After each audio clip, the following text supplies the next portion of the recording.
The FME Server REST API training course is a course that teaches users how to master the FME Server REST API and allows them to build their own web applications and solve data challenges. This course will teach users what the REST API is, how to use it, and how to build custom web applications that leverage the power of FME. Over the next 2 days, we'll be talking about the basics of the REST API. Then next week, it's actually a separate course now, but we'll be talking about how to develop with the REST API. So this is building your own front end for applications that use FME Server on the back end. So hopefully everyone is excited for this course as I am to teach it, but I'd like to start off with a quick poll.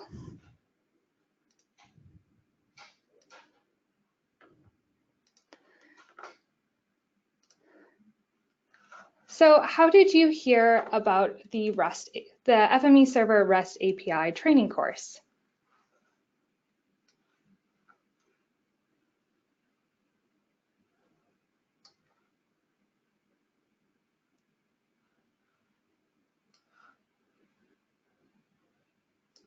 So it looks for the most part, everyone just found out about it through the FME, through safe.com/training. That's great to know. I'll be closing this poll.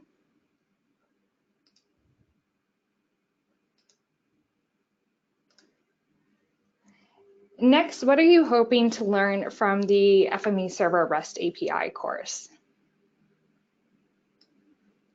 If you can select multiple things here, so if you're excited to learn about everything, feel free to select it.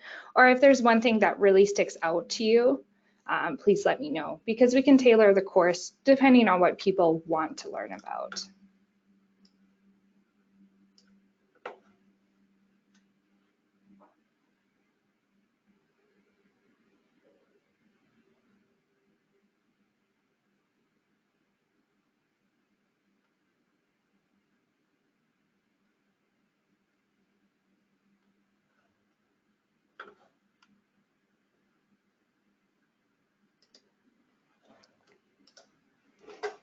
Okay, perfect. So it looks like most people have voted. So I will close the poll. It looks like mainly everyone is here to learn about the capabilities of the FME Server REST API and learn how to use it. If you're looking to build custom applications, then the next section of the course, or the next course, would be the best one for you. You should take both courses. You should take both interacting with the FME Server REST API and developing with the FME Server REST API to get a really great foundation on both. However, if you're interested in developing with the REST API and building those custom web applications, that comes next week.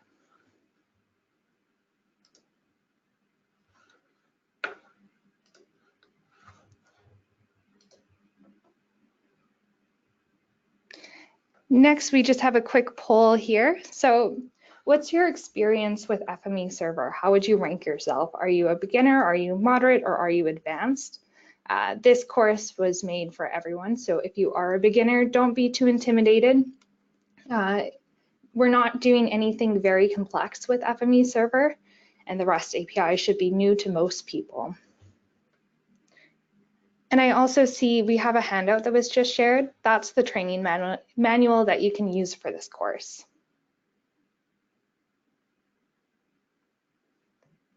So it seems like most people are beginners for this course, and that's great. You do not have to be an expert in the FME Server to use the FME Server REST API.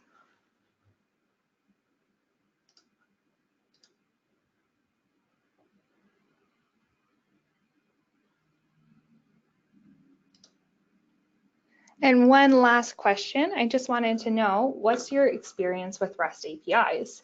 Are you completely brand new to REST APIs, or do you have an idea of what they are? I do have to warn you, if you are an advanced user, you might find the first part of this course a little boring because we will be discussing exactly what is a REST API and how to use it. So you might want to kind of half listen for the beginning of it. And then when we specifically start talking about the FME Server REST API, that might be more interesting to you. If you have no experience at all, that's also completely fine, because as I said before, we will be discussing everything.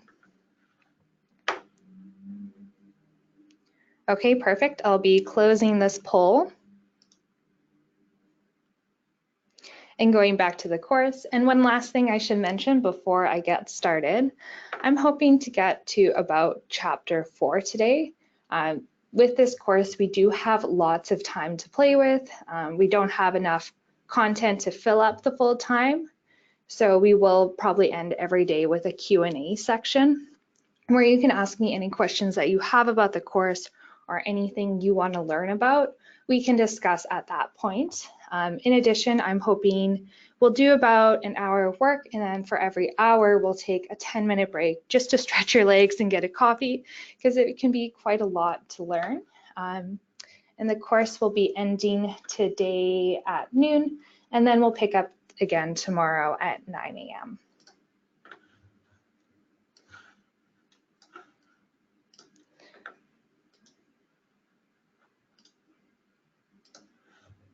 All right.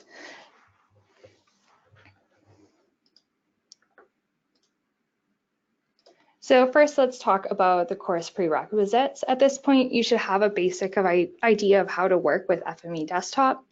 And then ideally, you will have completed the FME Server Authoring course. With how things lined up this year, the 2019 authoring course is actually being taught later than the REST API course. So if you haven't completed that course, it is okay. I think most people should be able to follow the instructions, even if you have not completed the FME Server Authoring course. But if you do get stuck or you have any questions, feel free to chat out to us and we'll be able to help you. So the requirements for this are FME Desktop. We'll be publishing Workspaces through FME Desktop, FME Server, and then access to a REST client tool. So we'll be using Postman throughout this course. And if you do have a training machine, everything is on the training machine, so you have nothing to set up yourself.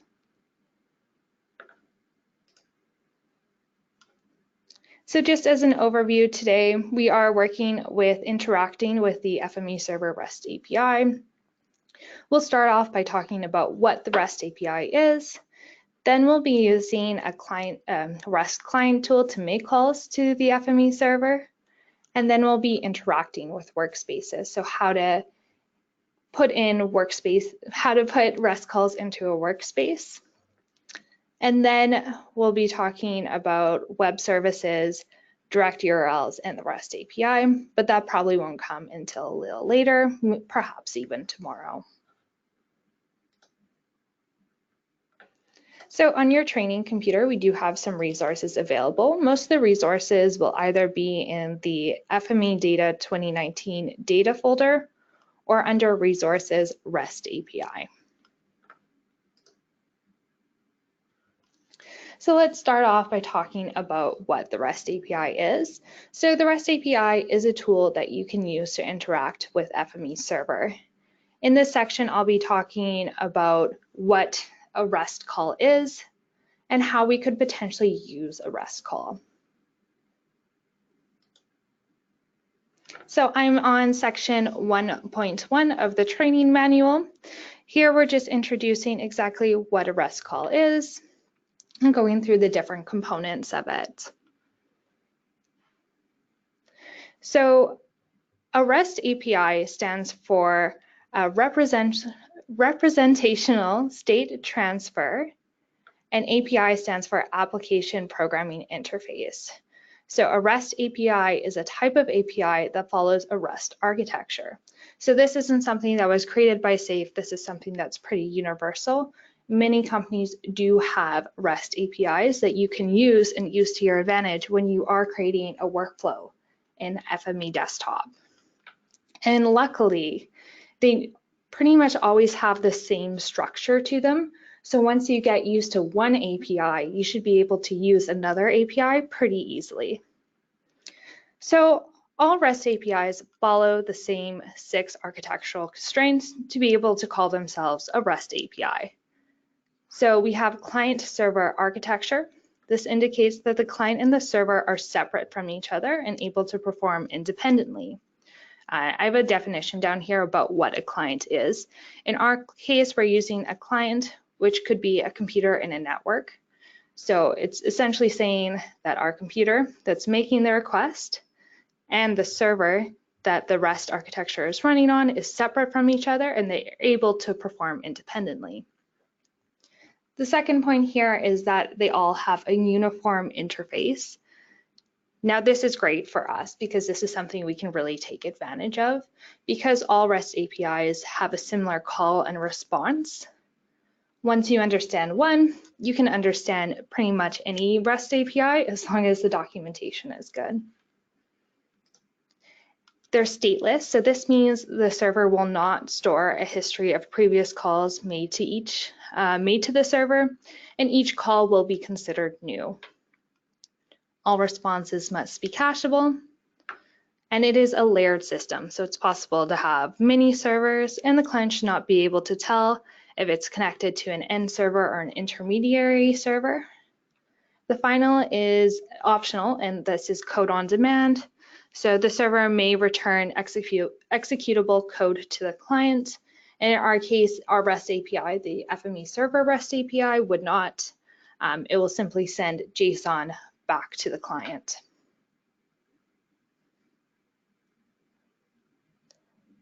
So this is just a diagram of explaining how the REST API is actually interacting with the server. So as you can see here, we have clients on this side. You can picture these clients as just any kind of computer that's going to make a call to the REST API. So as a client, you're making a call to the REST API here. The REST API will send that request off to FME Server. FME Server understands that request, fulfills whatever the job is that needs to be done, and then we'll send JSON back to the REST API, which then the client can view. So essentially, the REST API acts as a middleman in between the FME server and the client. Using the REST API, we'll be using JSON for the most part, well, actually for all of it. So it's really great to have a background using JSON, but we have lots of tutorials on how to use JSON on the Knowledge Center. So what's the purpose of the REST API? The REST API allows you to interact with FME Server without the use of the graphical user interface. So this means you can do things like create web applications and access FME Server without ever having to log in, or it can be used to automate processes within FME Server. So for example, a user could create a script to run health checks regularly on their server. So using the FME Server REST API, you could set up a schedule on your server and have a job running that fulfills these requests. So you could do something like a health check, or you could look into the jobs that have run on your server. There's lots of possibilities with the FME Server REST API because it essentially covers all components of FME Server. If you were interested in looking at the different possibilities of a web application using the FME Server REST API, you can simply go to the FME Server Playground. So here we have all of our demos. With each demo, we also have a link so you can learn about how that demo was created.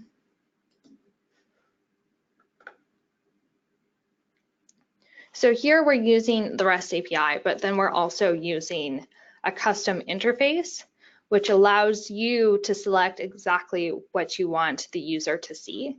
So this is more if you're showing something to a client. You don't even have to have anything saying that FME Server is running in the background, so a lot of clients do like using this. In this case, we have a map, and you can draw a polygon on the map select the layers to download, and then download data. This will run a job on FME Server, and FME Server will respond by sending a link back to the website where the user can click and download data.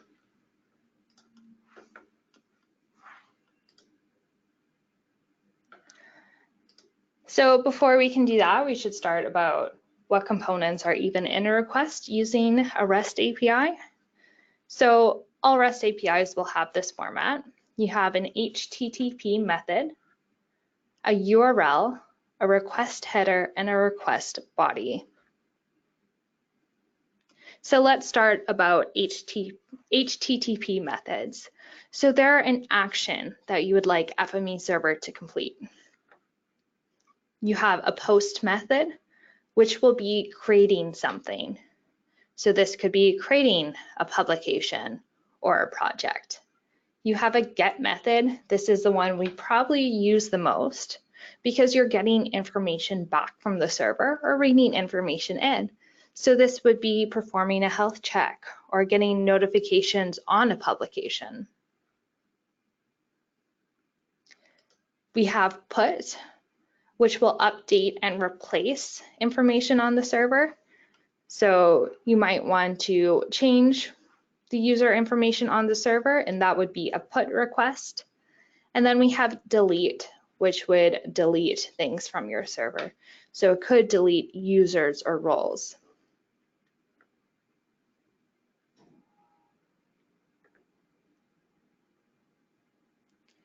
The next thing that a REST API would have is a request URL. So the request URL is how you would like to make the call. It is composed of keywords that indicate to the server exactly what you're trying to do. So they'll all start with the same base URL. So your server host, FME REST v3, we're on the 3rd version of the REST API. And then following that base, you'll have different parameters to fill out, indicating exactly what you would like to do. So here, this is a call representing notifications and creating a new publication, or it's put, so it's modifying a publication. And you can see here we have a parameter that is within this URL. This is a path parameter, and they're required as part of the call, so they're not optional. You need the publication name for this call to work. And the reason why it's not my space sample, we need this %20 sign to count as a space. As well as path parameters, we also have query string parameters. So these are different. They follow after the end of the path parameters. So we can see we have a question mark here. That counts as the endpoint. So that's the end of the full path. And then we can add our query string parameters just to give more specification. So this is saying it's going to have a limit of -1, which essentially means there's no limit to what you're pulling down, and then an offset of -1, and that means there's no offset to the information we're getting. So this would get all the publications we have on our server.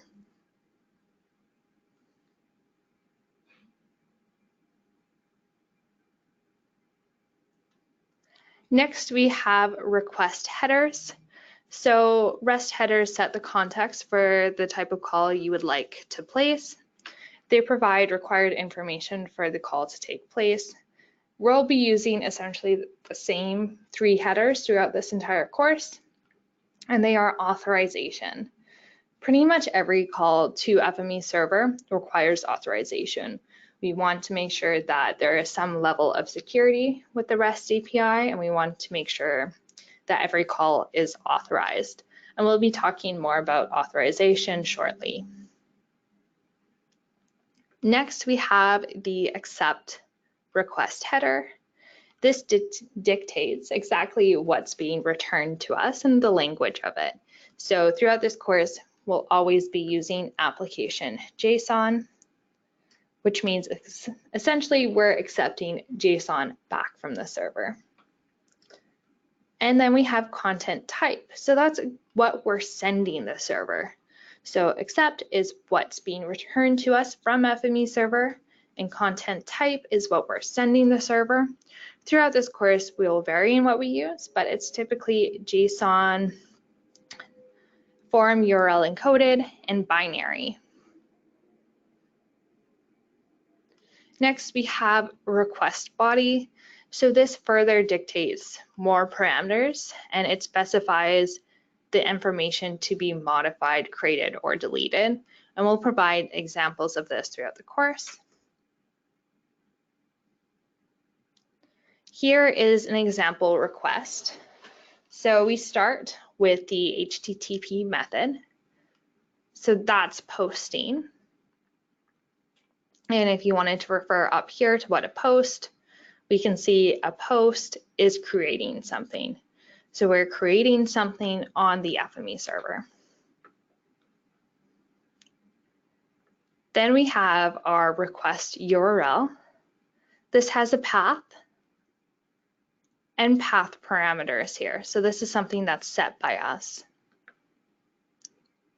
And then we have this endpoint, which is denoted by the question mark, and the query string parameters here. We have a content type. That's what we're receiving back from the server. Sorry, that's what we're sending to the server, and accept is what we're receiving back from the server. So we're sending the server form URL encoded, and we're receiving back application JSON. And then we have a request body, which further dictates what we're trying to post to the server. And this is what the call looks like all written out, and this is what it would look like in the HTTP caller. So the HTTP caller is a transformer that's used within FME desktop. And this allows you to fill out these components and place REST calls. And it doesn't just have to be to FME server. You can place calls to any REST API that you're interested in using. And so this is it filled out. We can see we have the request URL here, the method, we have some headers as well, and we can specify the post body. Now I know this may seem like a lot of information to take in right away, but because everything's so well documented, you don't even really have to know what you're requesting, and you don't really have to remember that a post is creating something on your server. Because if you read through the documentation before you do the call, it will explain that for you. And also it'll explain what these things are. So I wouldn't worry too much about memorizing this. If you go through and you create a couple of these calls, you'll start to get very comfortable with the architecture because it really does not change much between each call. So before I mentioned that authentication and authorization were very important for us. And this always has to be a significant consideration when you're working with any online service. So the REST API uses security in two ways. We have authorization and authentication. Authentication proves the users are who they say they are. And then authorization verifies if the user is authorized to make this call. So some calls require more privileges than others. Throughout this course, we'll be working with job queues. So if you're working with job queues that requires a lot of privileges on your FME server, so not everyone is authorized to make that call. Authentication is different from authorization because authentication is essentially just saying, oh, you do have a token that's recognized by FME server. We'll be talking a little more about tokens in a bit. So authorization and authentication are different, and they'll return different codes when we make a call. So it's important to know how they differ. So most calls to FME server do require authorization. The REST API uses tokens to prove the user is permitted to make a call to the server. So a token is a string of encrypted information that's sent between a client and the server. So token security is not as secure as other methods because there are ways that your token may or will be visible. So we mainly use permissions to limit what the token can do, and that's what we say is the best security when you are using tokens, is just give each token very limited permissions. So if you have a token that can run one workspace that you want it to be public anyways, it's not a big deal if that token gets in the hands of another user that perhaps you don't even want that user to have access to, because all they could do is run one workspace. However, if you're giving out your tokens or your tokens are visible and they have the ability to manage your job queues, that would be a bigger issue. So it's just very important to keep security in mind and to ensure your token is configured so that it's only used for its intended purpose, such as running a particular workspace. So token management has been upgraded for 2019, and I think this is a great feature to have. Before, each token was just tied to a particular user. So if I was an admin, I would have one token, and that would be my admin token and have all the privileges that the admin would have. However, now each user can create tokens. So you can create tokens for everything, and because you can create tokens and control exactly what they have access to, it just makes this a much more secure system. So since we've been talking about tokens a lot, let's look at token management in FME Server. So we will be doing an exercise in creating our own token later. I just wanted to point out that there are two different methods of creating a token. So this is just a demo. You don't need to follow along with me, but I just wanted to show you what the token system in FME Server looks like before we go ahead and create our own. So once you log into FME Server, you'll see on the right-hand side, there are user settings. You can go in here to manage tokens. We have API tokens and session tokens. Session tokens are what you get from logging into the server. And notice you can't create anything here. You only get them when you log in, and that's how you can control what users are on your server. However, we'll never be touching session tokens throughout this course. That's something more an FME Server admin would do. So you can go to your API tokens and create new tokens as you wish. You can also click this little help button and go to our REST API documentation. And up here, you can get a token and try out different calls on the FME server. This token will only be live for an hour and is not made to be used in any production level app or workspace. So let's start our first exercise and create a new token. So I'll be logging out of my server to do this with you. So we need to open a new browser. If you are on a training machine, type localhost/FME server. No, not that.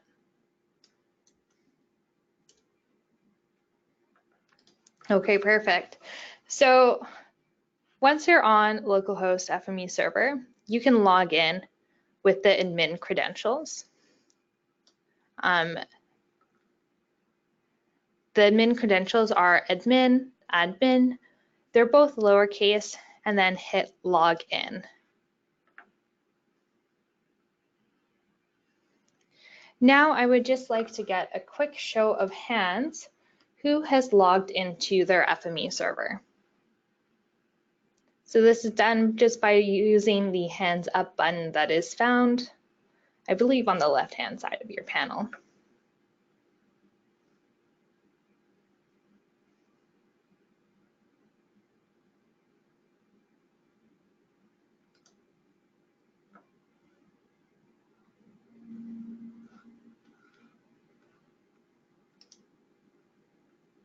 So I just want to give everyone a moment to log into their FME server.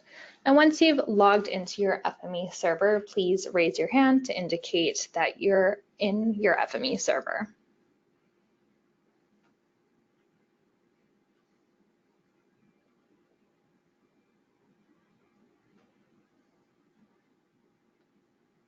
The username and password will both be admin, and that's all in lowercase.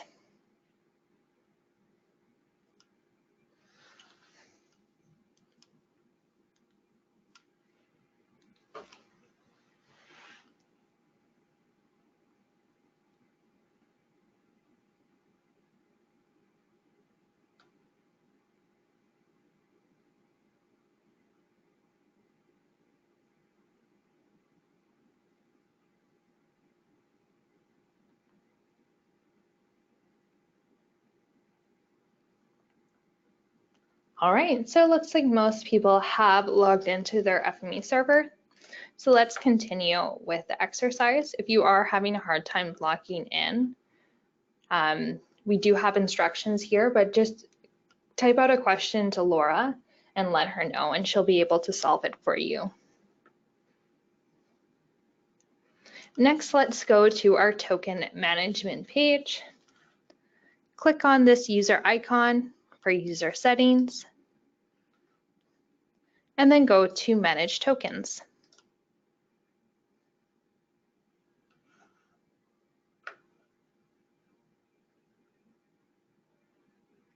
Now we can create a new token by clicking new. And now we have to fill out all this information. We will only have access to this token once, so it's hard to trace back exactly which token was created with which section. So it's really important that you write a good token name and a good token description when you are creating your tokens. Otherwise, you'll end up having many tokens, and you won't be able to decipher which were created with what. So it's just very important that we use this description wisely, because I have definitely created tokens in a rush before and then had no idea when I had actually created them or why I had created them. So our token name will be REST API training course.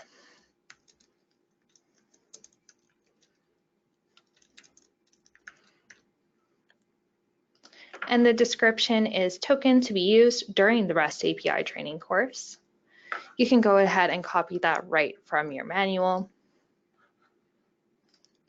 For expiration date, choose something logical. By default, they expire really shortly, so within 14 hours. These machines will actually be killed off by the end of Friday. So if we set it to Saturday, that's completely fine. So this token will expire in 3 days. And then we can see that it's enabled. Now we're giving this token a lot of permissions because I only want to create a token once during the course. If you were creating this yourself, you'd probably want to give yourself, your token, only one permission or very limited permissions. So the first permission we're going to give it is under automations. We are creating. Under dashboards, we want to be able to access dashboards. Jobs, engines and licensing, we'll be able to manage them.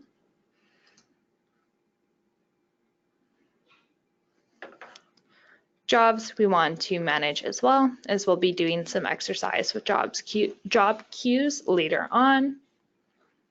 We won't be working with packages at all. However, we'd like to create a project.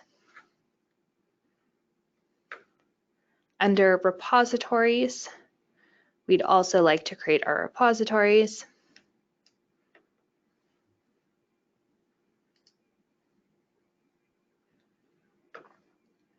And if we click this down arrow, we can view more permissions.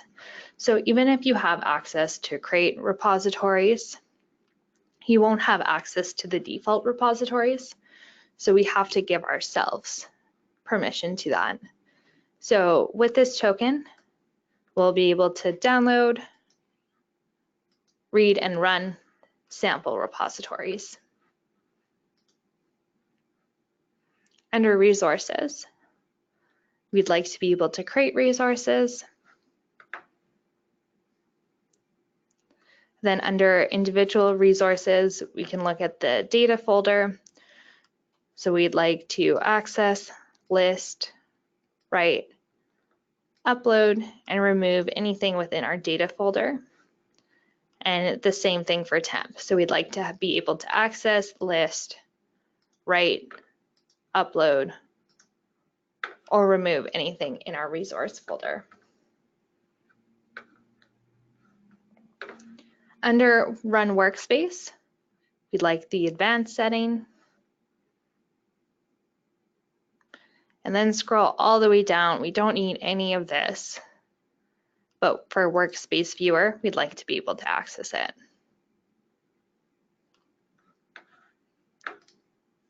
So if you scroll down in your manual, it shows exactly which buttons you can click. And I'm going to give everyone a few moments to do this. This is one of the most important parts of the course, because if you get the permissions wrong and then you're getting errors and you don't know why, it can be quite frustrating. So just follow this, follow the pictures, select the correct permissions, and we will be fine. And just let me know if you have any questions. And if you could please raise your hand when you're finished creating your tokens, that would be great. Or when you're finished assigning these permissions. So after you've checked off the boxes that you'd like, please raise your hand and I'll know to continue with the exercise.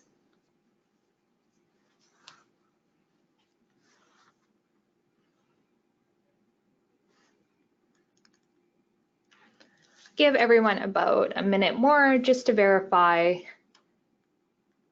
that they have assigned the correct permissions. But it looks like mostly everyone is ready to go.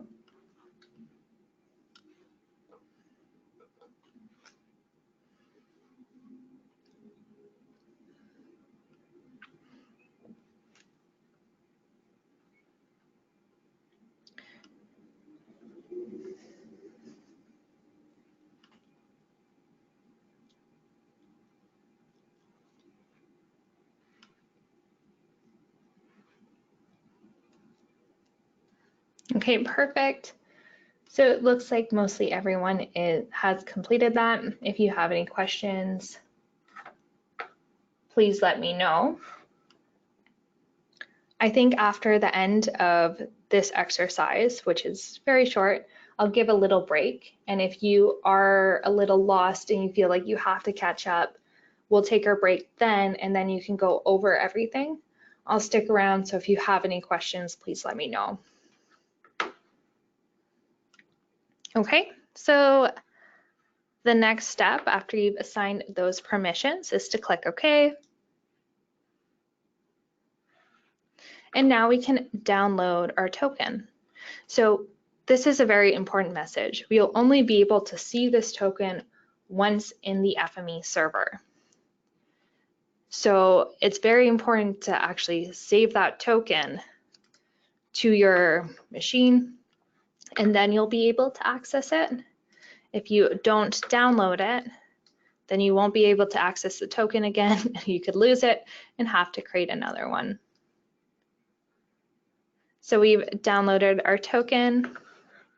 We can click OK to continue. We can see our token was created. And now we can save this token. You can save it anywhere that you like, but just for ease of use, I save mine to my desktop.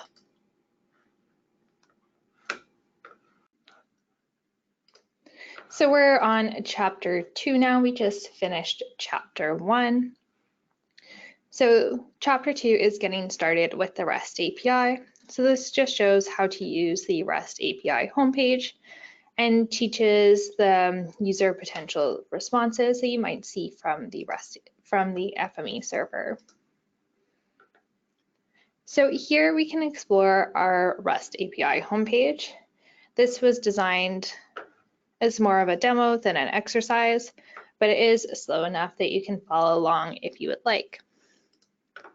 So beside our user settings, we can get to this page by clicking the Help button and then going to the REST API homepage and clicking API here. We have additional information of exactly what the API can do here.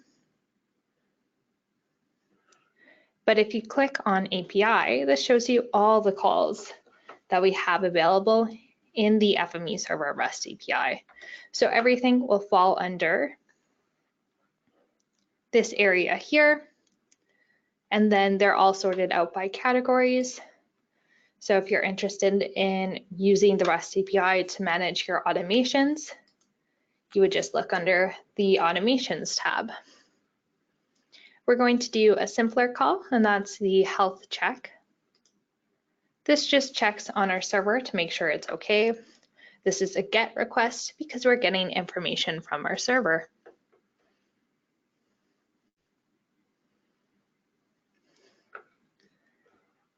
Next, we can click Try It Out to try out different requests. So this is a great place to go if you're testing a new request to use. I use it because it has all the documentations and a place to test it out all in one, so it's very handy. So if I click Try It Out, it'll tell me that currently we don't have a token because nothing was entered. So if I use the admin account or any other account, for example, I can click Get Token and it'll give me a temporary token which will only last an hour. And it's very clear to not use this token in anything production because 1, the token will expire, and then whatever you're using it in will not work anymore.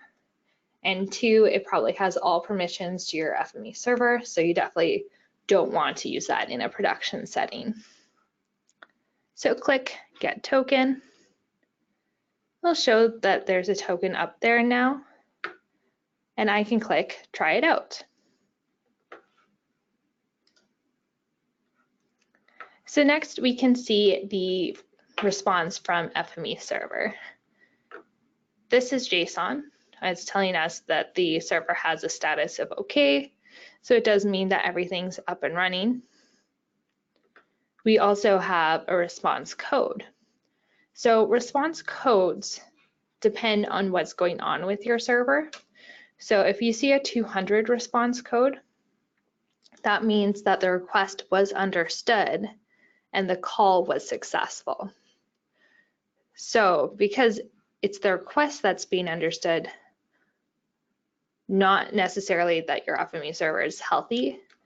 In this case, it does, because all this call is doing is checking, is your FME server alive? Can it respond to this code? So in our case, the 200 means that everything is okay because our FME server is actually up and running. But let's say you submitted a job using the FME server. You might get a response code of 200 that does not indicate if the job was successful or not. It just says that the call was successful. So it's very important to know that there is a differentiation there. And so we can see 200 means that our call went through okay. You can also see different codes. So a 202 means the request has been accepted. Sometimes you'll get a 422. That means whatever parameters you entered were invalid. So FME server was able to understand that you were sending something, but something wasn't quite right with how you formatted it. So your parameters were invalid. And a 401 would mean that it was unauthorized. So if we tried to use the same call, but without a token, it would be unauthorized and we wouldn't be allowed to make the call to the server. So let's move on to chapter 3. So in chapter 3, we're going to use a REST client to make calls to our FME server.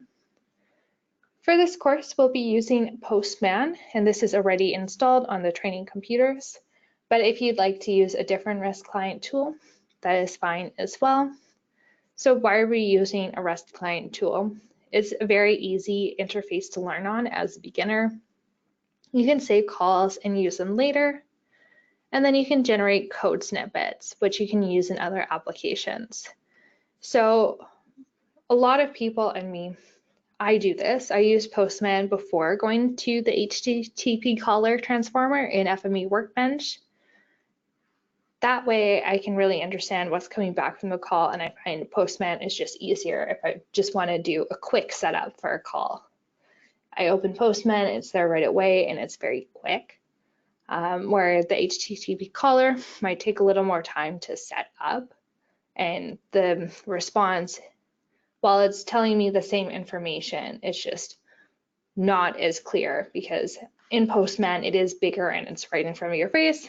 With the HTTP caller, it is a little smaller. So if I am developing something and I'm not quite sure how a different REST API works, let's say I was using a Yelp REST API, I would first test that in Postman, make sure everything's working in Postman, and then take that same call and apply it to FME, and then work with that data within FME.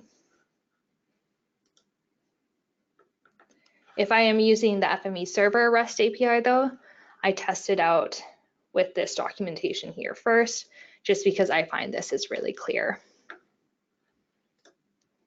All right, so let's take a look at what Postman is. We will be making our first call to the FME server using the REST API. So this is the same call that we saw right here, but we're just going to do a health check. So you may need to download Postman if you are not using a virtual machine.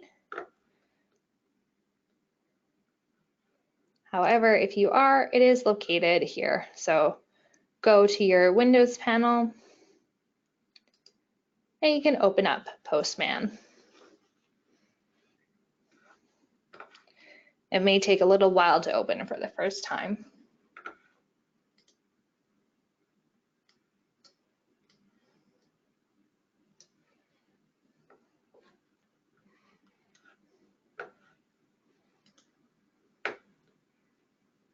All right, so once you open up Postman, just going to dock that on the side. You can sign up, but there is a sneaky little thing at the bottom which allows you not to sign up. So that was this step here, step 2, where it says stop signing in. If you click that, it will take you directly to the app.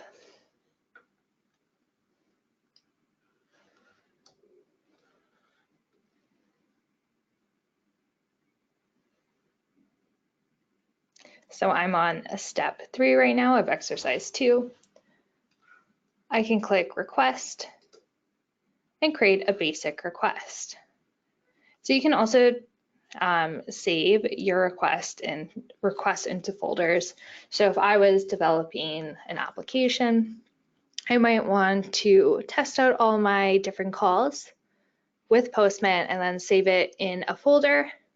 And then I can go back and import or manually write out those requests in FME later on. So the request name will be my first call.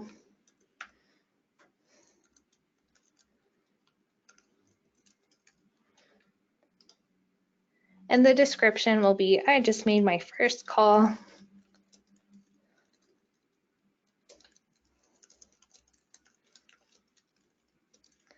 Using the FME Server REST API.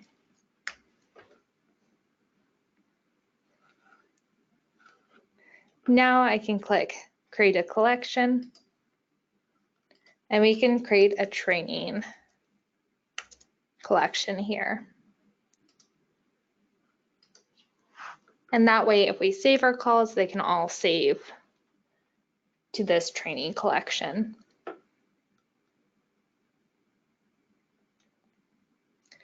After you've filled out this component, you can click Save to Training.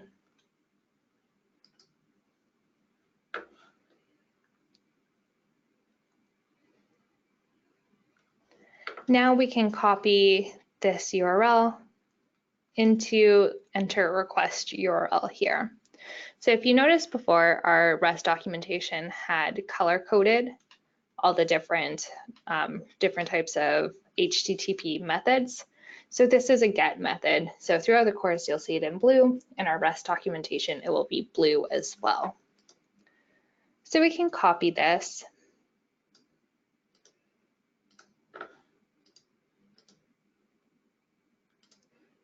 And paste this here. Now it says your server host here. However, we'll have to change that to our FME server URL. If you are on a training machine, this will be localhost.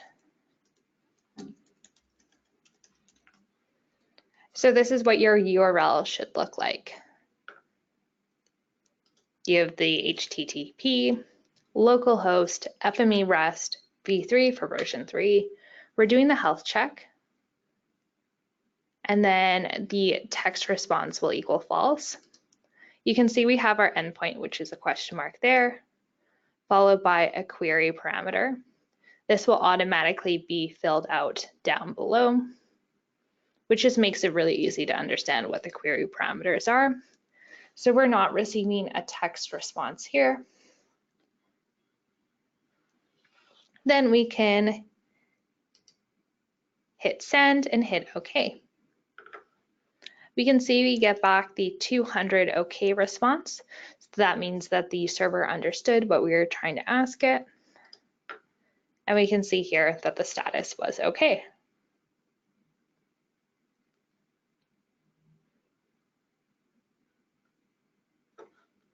All right, so we just completed our first call.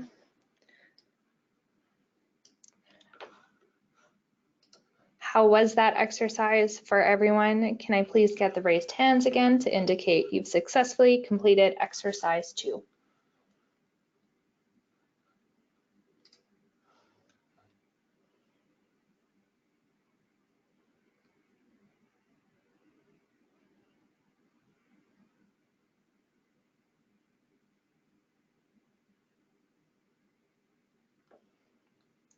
All right, perfect. So we just had a great question come in. Someone noticed that for this call, we did not need to use a token. This is the exception using the FME Server REST API is this particular call. This call is essentially just getting the information that the server can send out a response. It's not getting any information about the server. We'll be doing a call within the next exercise, which actually gets information about the server, and that requires a token. But for this, we think it's secure enough that we don't need a token. So this is the one case where you have a call within the FME Server REST API that you will not need a token to use. And in the next exercise, we'll be making a different call, and you'll see what happens when you don't have a token in, and you'll be able to see that unauthorized error. So that's a great question. So moving on to exercise 3.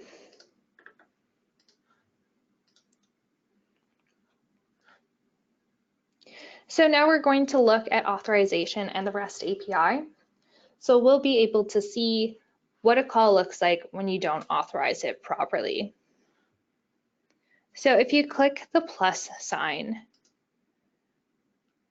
directly by that my first call, you can fill out another call.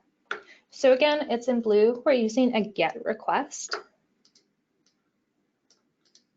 And we can copy our URL from here into here.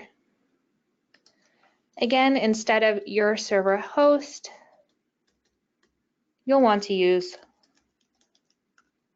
localhost. This call has no parameters, so there's nothing you need to set up. So we can just click send.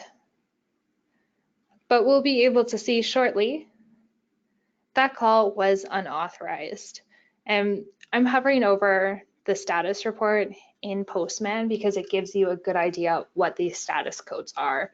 So if you receive something and you're confused about what that means, it'll actually give you an explanation of what's going on.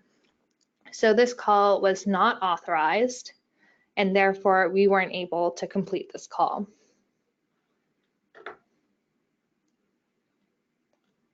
So now we can get the token that was completed in exercise 1 and add that into our URL. So this can be done by adding it directly in the URL there. So if I put question mark, FME token equals, I can go and find my token that was created earlier, copy it, and paste it in. So this is the same call. I just added a question mark FME token on the end, and then equals and the token I created earlier. You can see it shows up here in the query params as well. So if I click send, now I should see, okay, not only is my server running, but I was able to see what build it was and that it was licensed. All right, but this actually isn't the preferred method of using the FME server. This isn't the preferred method of using an FME token to access information from your server. That's because it's in the URL. And putting the token in the URL means that it is visible and less secure. So instead, we can put it in the headers. So I'm removing FME token here. And I can select headers. My header will be authorization.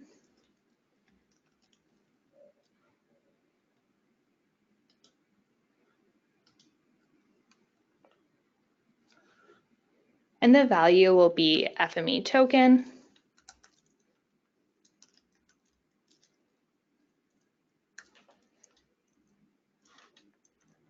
And the token I copied earlier.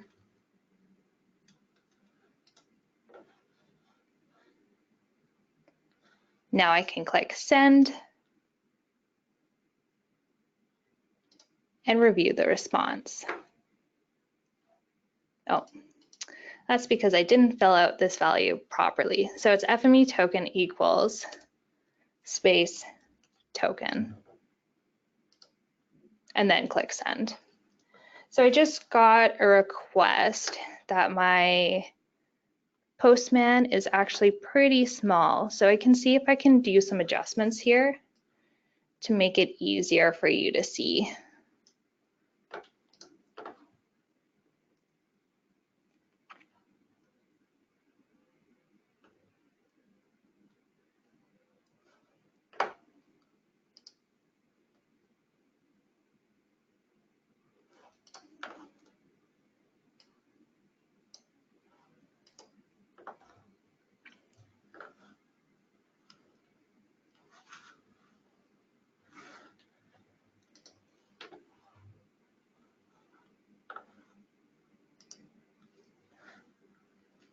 All right, I hope that it's a little better with it expanded.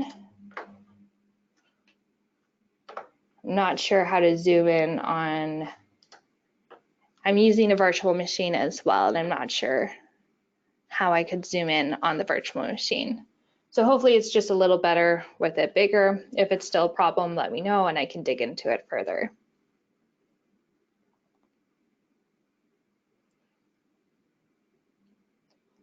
So we were just at step 4. Oh, someone helped me. Control++. Sorry, I'm a Mac user. Perfect. It's rarely a problem being a Mac user and then using these virtual machines, but sometimes it is. Can everyone see it better now? Raise your hand if that is zoomed in enough.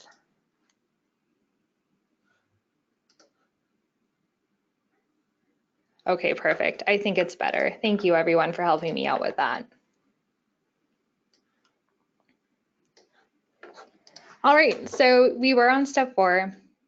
You should have filled out under headers here, authorization, and then FME token, space token, and then the actual token that we created before, and then clicked the send button.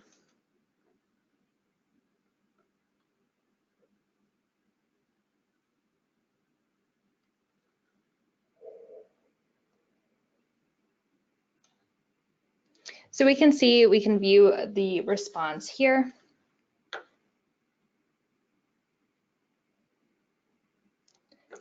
And then go over to presets and manage presets. Because we'll be using this token a lot, we'd like to manage the presets. And when you create a preset, then we can keep using this preset throughout all of our calls.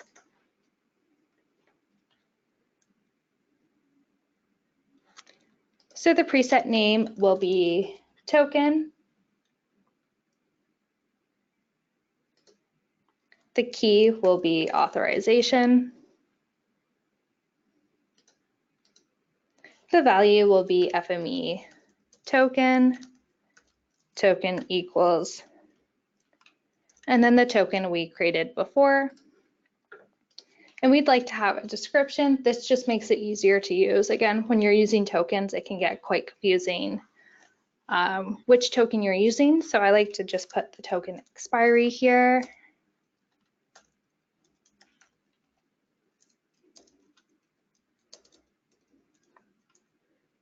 And I'll just write in Saturday.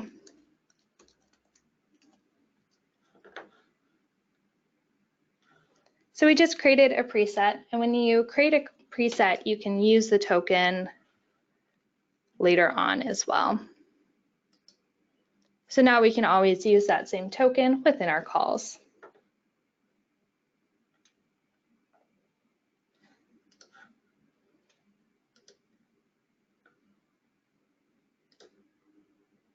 All right, let's move on to step 4.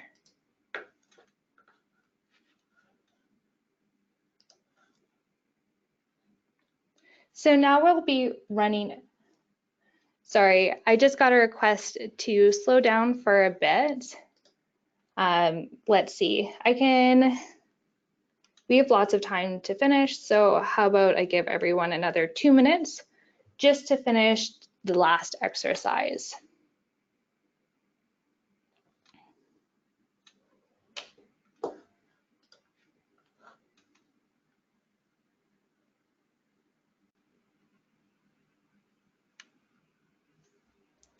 So the preset section is step 6 on exercise 3.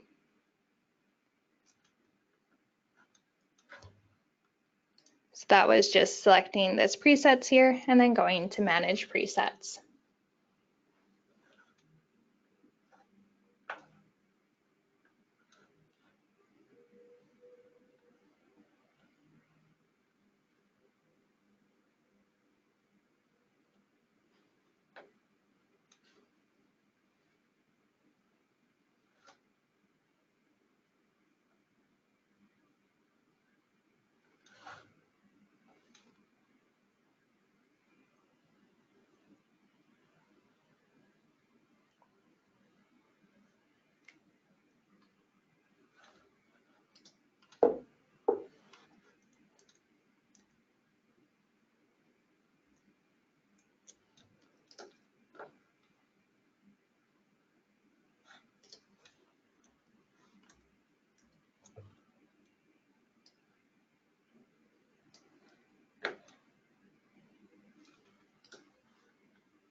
All right, I'll just give another minute for people to catch up, and then we'll move on to chapter 4.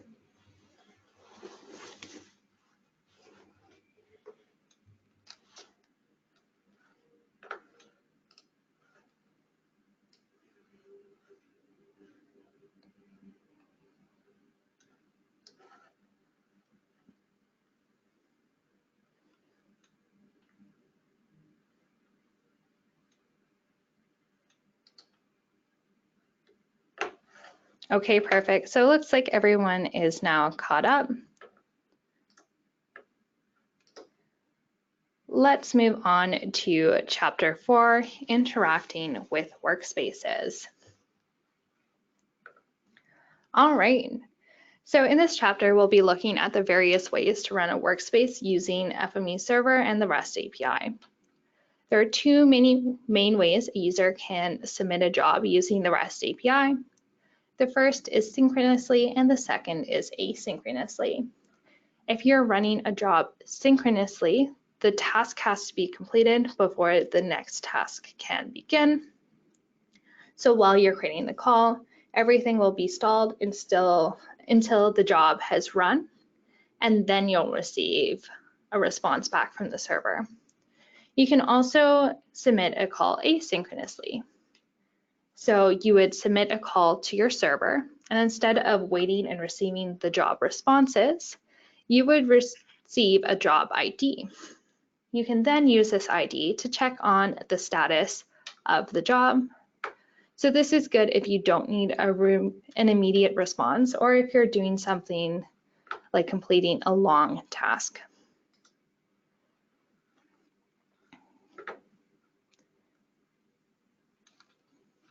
So now we're on to exercise 4.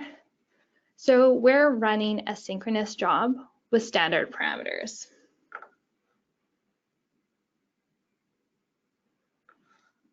So I'm just going to click this plus button here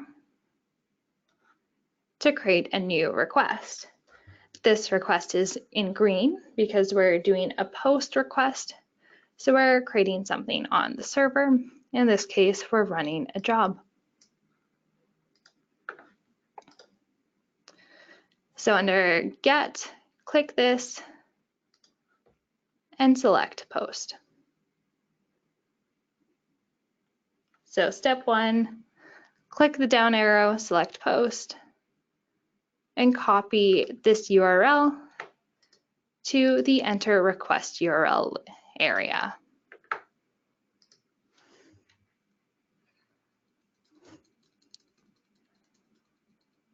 Now for your server host,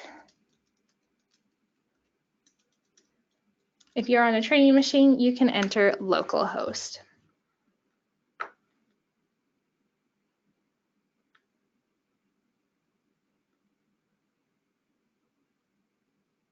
Next, we'll want to enter our headers. So click the headers section here, and then we'll want to enter our headers. So first we have content type.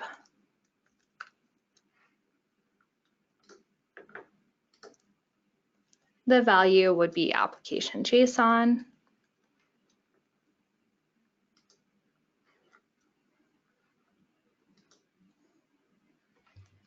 Next, we're going to be accepting. So this is what we're getting back from the server, and that will be JSON as well. So our content type will be JSON. That's what we're sending the server.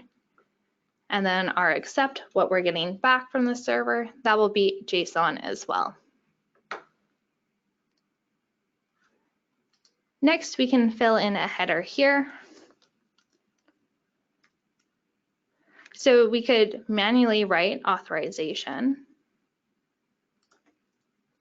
However, as a shortcut, because we created a token in the previous exercise, we have this header preset here. Sorry, we didn't create a token in the previous exercise. We created a preset, which we can find here.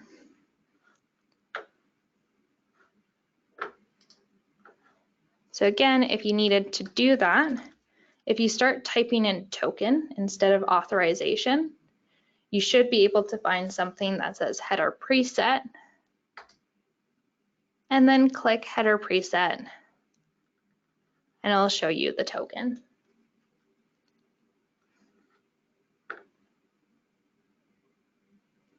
So I'm moving on to step 3.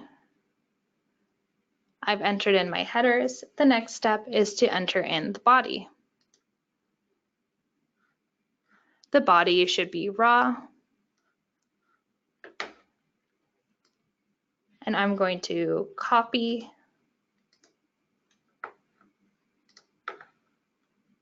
and paste this here.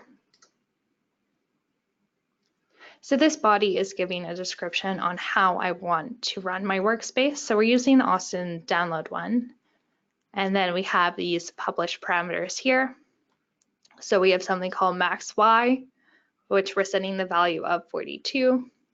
And under themes, we're using airports and SynArt. And now I'll click send.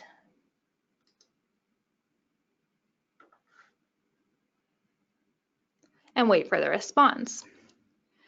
So now we're waiting for not only this call to go through, but the job to run. And that's why it takes a little longer than if we were just submitting a call normally.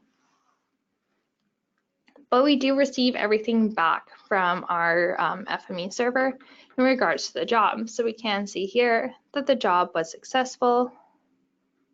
We can see when it was run and the number of features output. So now we can go to our FME server and see what that looks like. So I'll be minimizing Postman for now and pulling back up my FME server.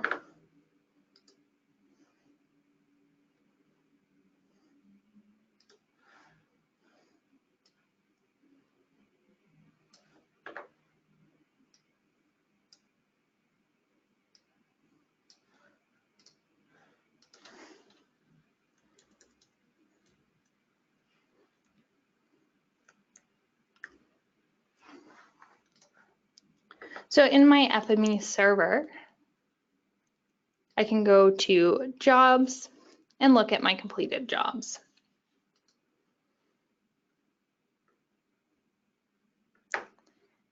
Then I can click and look at what workspace has been completed.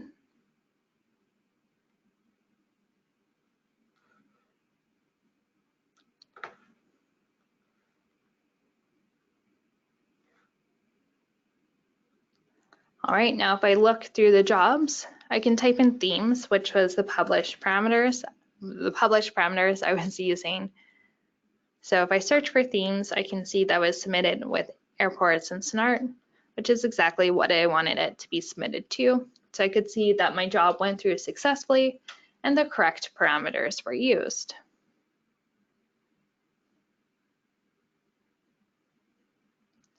So let's try this call out with different parameters. The first step to doing that would be going to the Run Workspace page.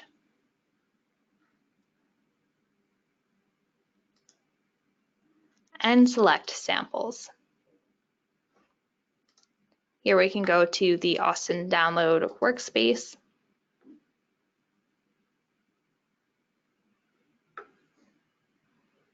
And we can see published parameters here.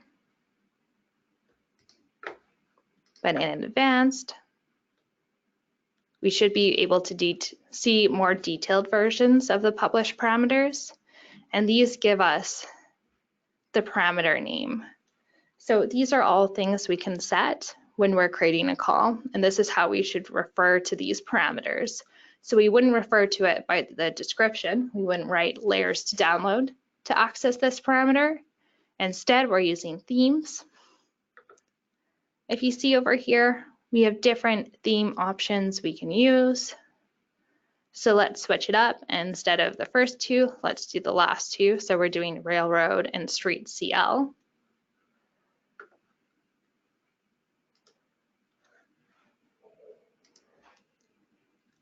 So open up Postman again, and we are in the body section.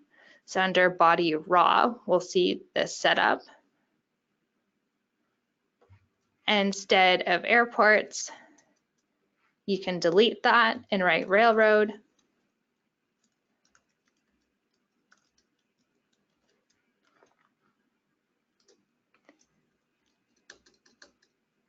And then write street CL. And then we can go ahead and click send.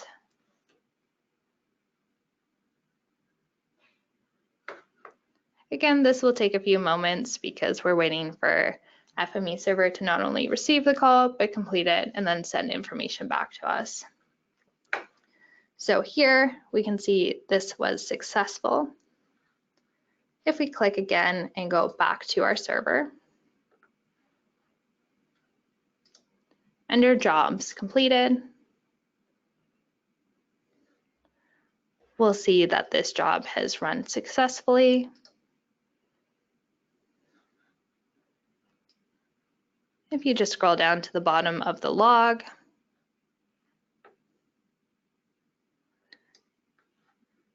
we should see that both of these features were written out, and that's what was expected. So we've just completed exercise 4. This teaches you how to run a job synchronously. So again, synchronously waits for the job to be completed before you receive the response. We also checked the job log to see that the job was run correctly and with the parameters we requested. And we also changed the parameters within the call. So could I get a hands up to see if everyone's finished the exercise?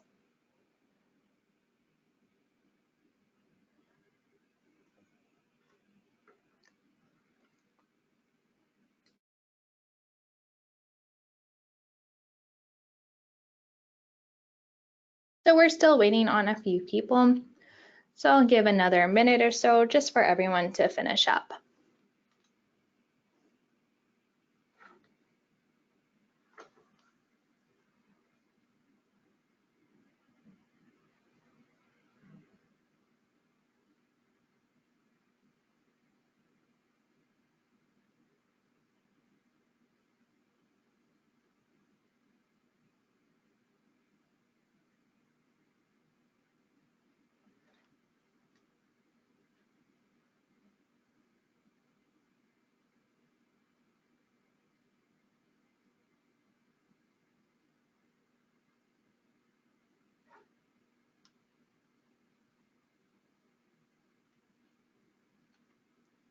So there's a few questions about the exercise. What the exercise was doing was showing that you can run a job without the use of the FME Server graphical user interface.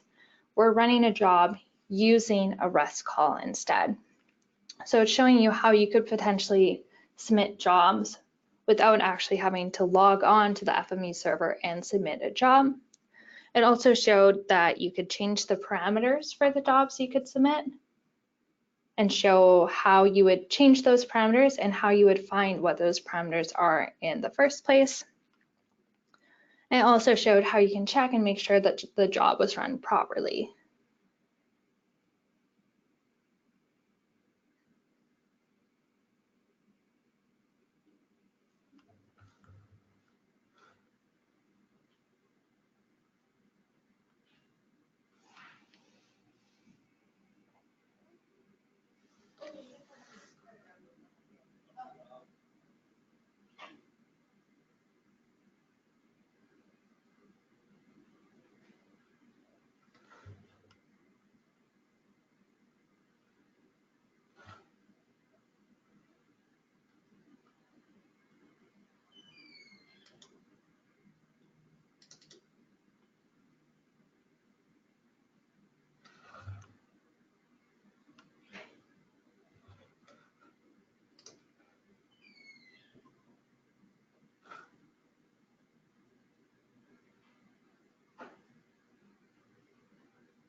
So just waiting for another few minutes for people to finish up the exercise. If you have any questions or you want me to answer any questions in this time, please just chat it out and I'll do my best to answer them.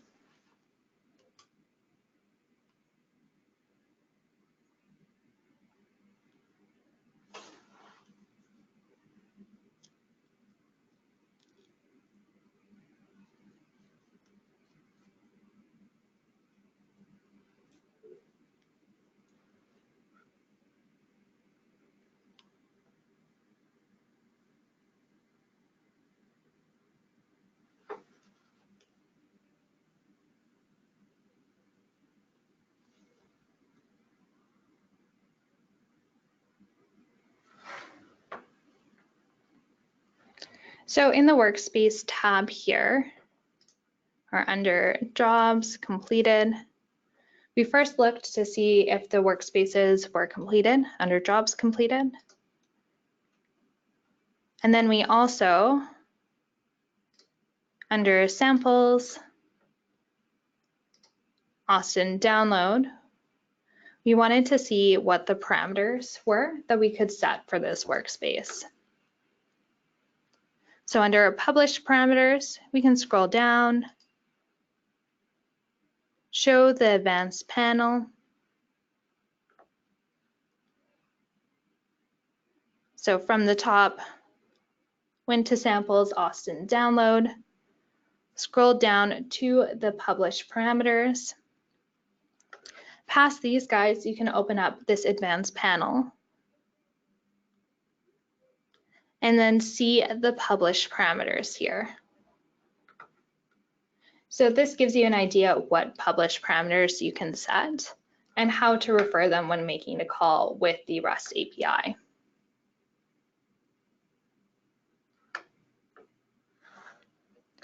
So here we can see that there is a parameter called themes, and that's how we set it.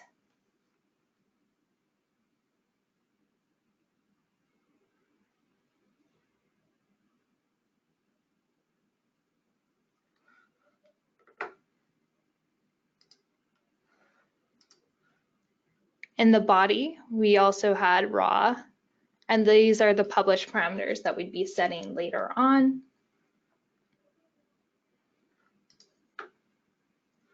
And then when you click send, we could see the response back from the server. And this would show the status of what's going on.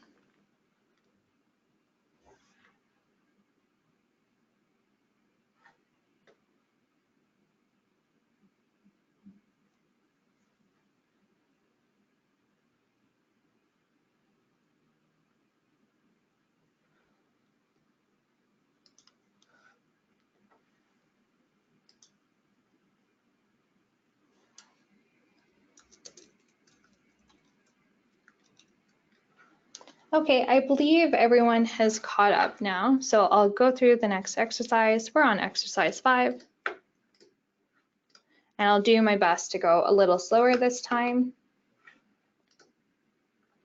So now we're running a job asynchronously. So before we ran a job synchronously, so that means we sent a request out to the server to run a job, and we had to wait until the job was completed before we got a response back from the server. You might not be in a scenario where you want to wait for that period to find out about what happened to the job. You don't want your Postman or your application to be tied up while it's waiting for a response from the server with the job and whether it was successful or not. So when you run a job asynchronously, you'll get the job ID back from the server, and then you can use that job ID to check if the job was successful or not. And the last exercise of this chapter will be creating a workspace which does the same thing.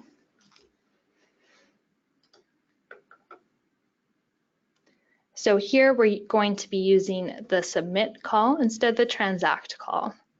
So if you looked to my previous example, here we had transact, here we have submit.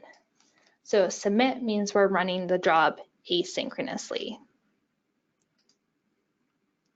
So now I'm just going to open up the plus tab here.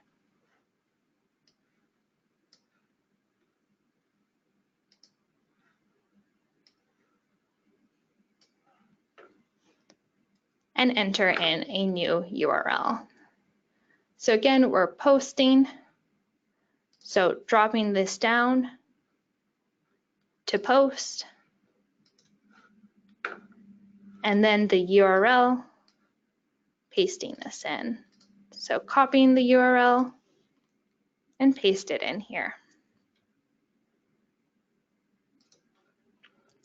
So I created a new tab. I changed from get, put that to post, and then I copied the URL and I pasted it in here. Now I'm going to delete your server host and change that to localhost.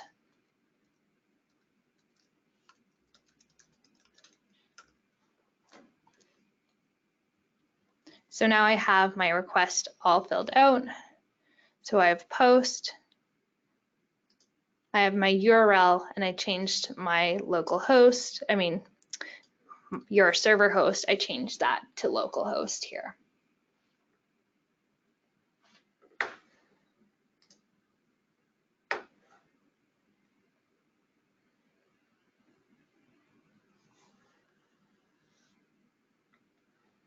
So after you've pasted in that URL, switch over to the headers tab. So right now we're on params. We want to enter headers. So click headers here.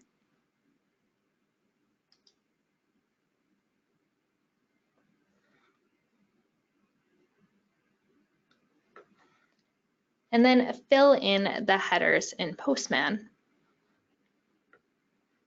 So under key, the first one would be content type.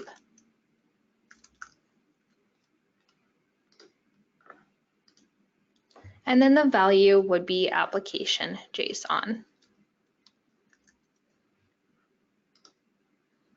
So again, fill in the headers.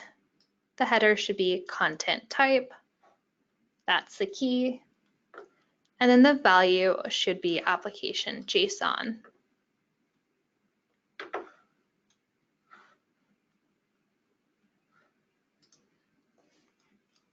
The next header we're going to fill in is accept.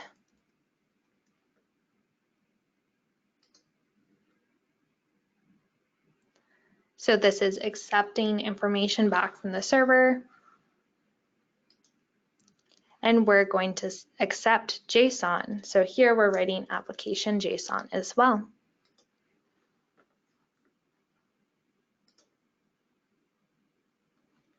So again, accept, we're accepting application JSON.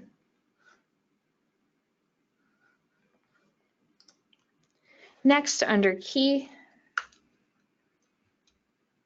we're going to be using the token parameter. So again, this is a preset that we created. To get to that preset, under typing token, and this header preset should pop up with your token.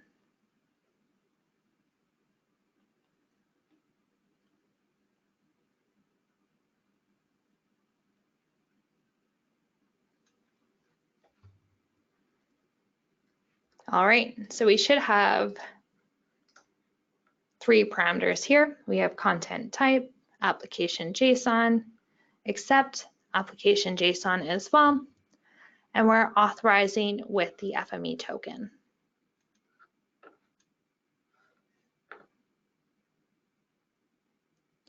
Next, we're going to move over to the body section. So if we click body here, under body, we're going to find raw. So next to headers, we have a body section. When you click body, go click raw.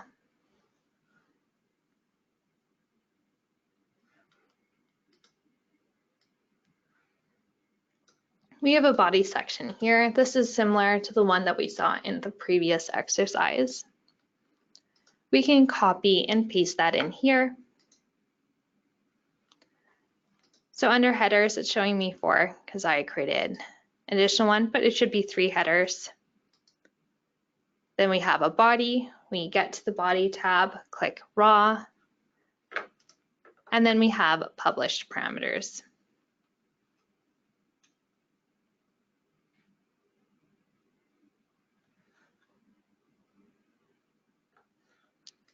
After you've done that, click send.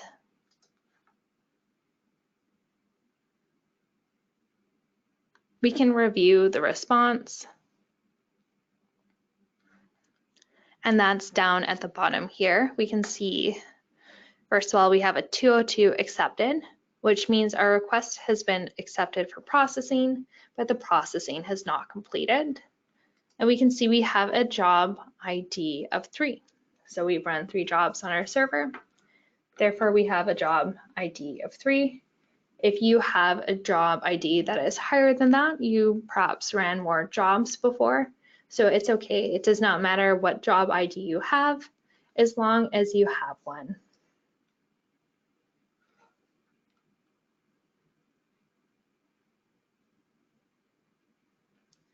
So now we have that job ID. We can go and find that in our server. So if you click to your FME server, under jobs, completed, we have this 3rd job. That was the one that has just been submitted. So the job ID just indicates which job it was. We can click and we scroll down this log. So I just clicked on job number 3. And on this log, we can scroll down and see how many features were written and which layers were written out.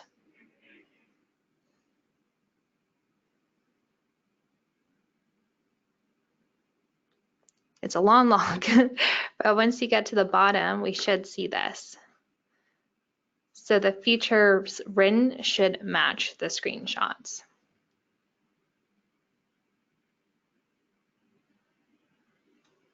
So this call was different from the other one because we received a response right away, but it didn't give us an indication if the job had been completed. We needed to use the ID to check that the job had been completed, and we can do that visually by going to the FME server itself, or we can do that with another REST call, which will be seen in the next exercise.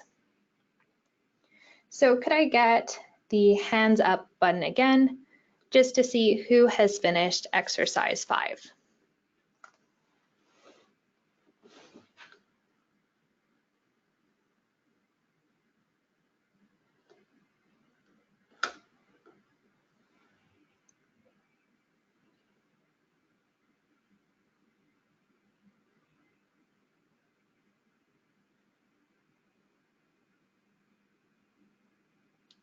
All right, I'll give everyone a few moments to complete the exercise. Again, any questions at all? So yes, Frank, you're correct. The question was, if the job hadn't completed, would it show up in completed jobs or running? So we just checked the completed because I knew it would have completed by the time I got there. But if we are running a long job and it hadn't yet finished, it might be under this running tab as well. So if you were doing this and you're running a long job, you might want to check the running tab just to see that it's working. And the last exercise, it shows you how to continuously check to see if the job was running through a loop in FME Workbench, and that's when this would be really handy. The next question is, why were the responses different? So the responses are different because the calls were actually different and they're trying to do different things. So there's 2 ways you can run a job on FME Server. You can run it synchronously or asynchronously.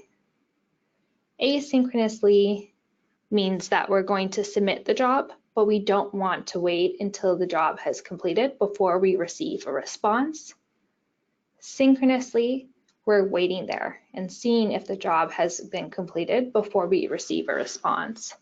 The problem when you're running a job synchronously, if you're doing something like having a web application, the web application will actually be stalled while the job is running. So the user might get really confused. If you created a web application and you're running a job synchronously, while the application is waiting for the response from the server, nothing will be happening in your application because that call hadn't completed. So taking a long time to process that call could actually be detrimental if you were creating an application. Now, if you were just running jobs through a workbench or through Postman, that's a different story. You might want to be able to wait to see the response from the job before you continue on to the next step. So if you're running a job synchronously, it is easier to use, but most people, if you're running a job through a web application, they'll want to use the asynchronous function. And in the FME Server JavaScript, which we'll be looking at in the next course, that's all we use. So we don't run a job synchronously through the FME Server JavaScript. So through a web application, you'd not want to run a job synchronously. However, if you're just testing something or you wanted to run a job that way, then you would run it synchronously, and that would be fine. It's just less complicated. And there was another question about how you could tell how it's being submitted. So in the last two exercises, the URLs were slightly different. It might actually be easier to show you on the REST API documentation page. So if we were looking for a call, say I do a call here and you're confused about what it's actually doing, the documentation is a really good place to go. And you can find it through the URLs. So through FME REST, we can see that this is under transformations. So we can click on transformations and we can see different ways of running a job. So under transformations, we're looking for submit. And these give us the different ways of running the same job. So through submit, we're running the job asynchronously, which is what we just did.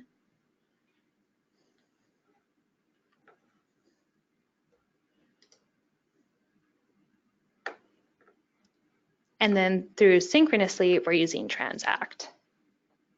And we'll be looking at this call, I believe, in exercise 7. But these are the different ways of submitting a job to FME Server. And again, this homepage can be found if you just go to your server ID and then FME REST. You can find it that way, or through your FME Server interface. If you click the Help button and then REST API, you'll be able to find our documentation there as well.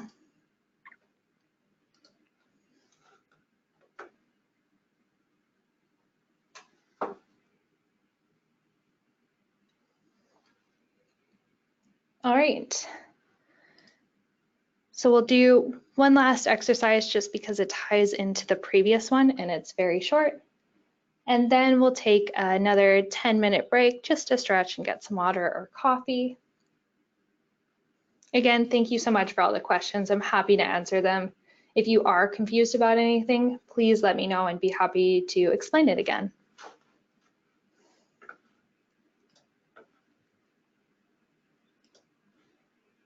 All right, so we're now on exercise 6 in chapter 4.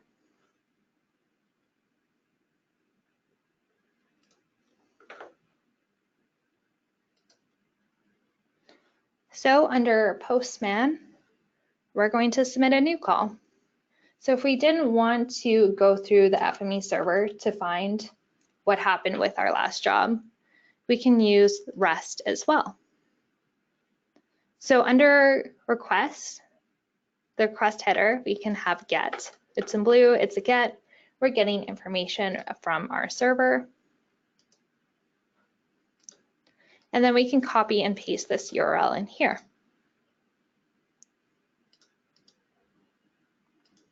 So in this URL, there's two things you need to fill out. First, we have your server host. We're going to change that to localhost. Next, we have job ID. We're going to enter in the job ID received from the previous call. So under your server host, I'm going to write localhost because I'm on a training computer. Next, under job ID, I can delete this here and enter in 3 because that was the last job I ran and that's the one that I want to check up on.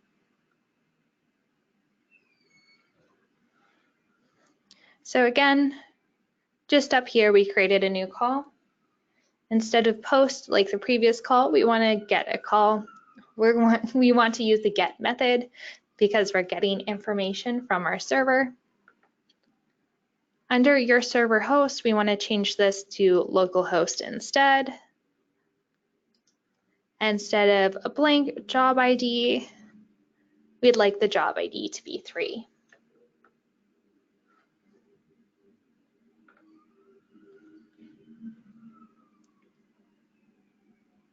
Next, we want to change the headers.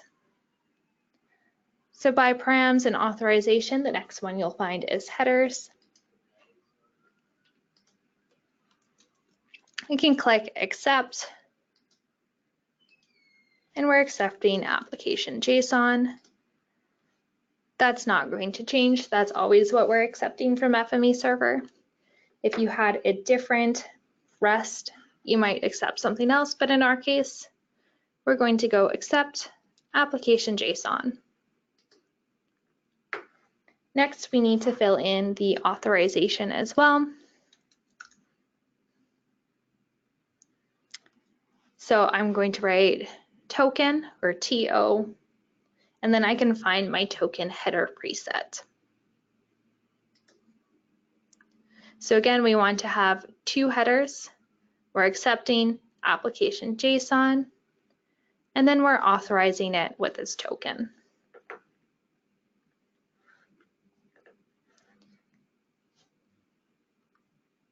Next, I'm going to click send.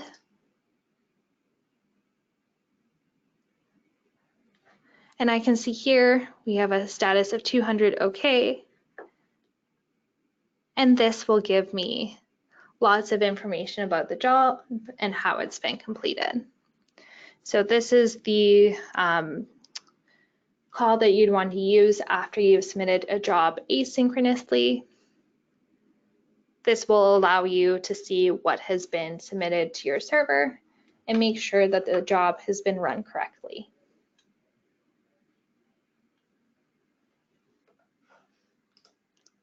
We previously left off on exercise 6. So before we were submitting a job through the REST API asynchronously. So we received a job ID back from the FME server, and then we checked on that job using another call, which is the one above. And this was completed in exercise 6. Now we'll move on to exercise 7. So now we're going to run a job synchronously and upload data at the same time. So the transact data call, which is what we're going to use in this exercise, allows us to not only run a workspace, but we're also going to upload data within the same call. And we'll just go through how to do this. So now we need to open up Chapter 4, Exercise 7, Start. which is a workspace. So down at the bottom of your screen, just one to the right of Chrome, we should be able to find the FME desktop logo. So click that and we'll be able to open Workbench.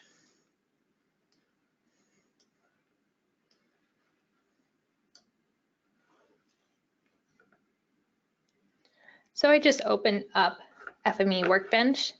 That's down at the bottom by the Chrome logo. You could also go through the Start panel. Sorry, I missed it. And find FME Workbench here, or under FME Desktop, FME Workbench. Once you've opened up FME Workbench, we can click this Open tab here to open up a workspace. So by default, mine knows where I want to go.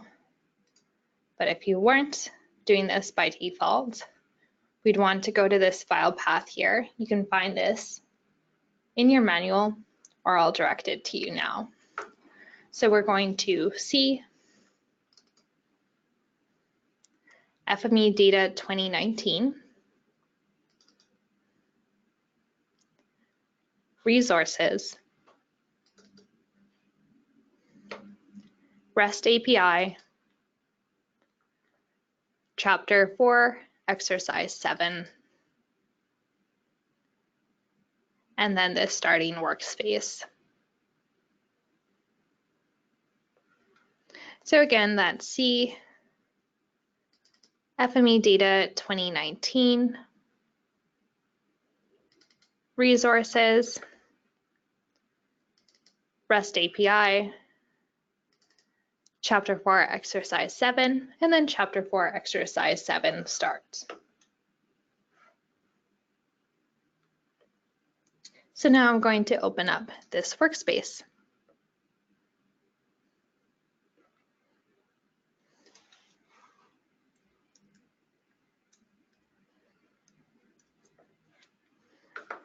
Here we have a very simple workspace with a CSV reader to a shapefile. This is just a demonstration. It could be anything in here.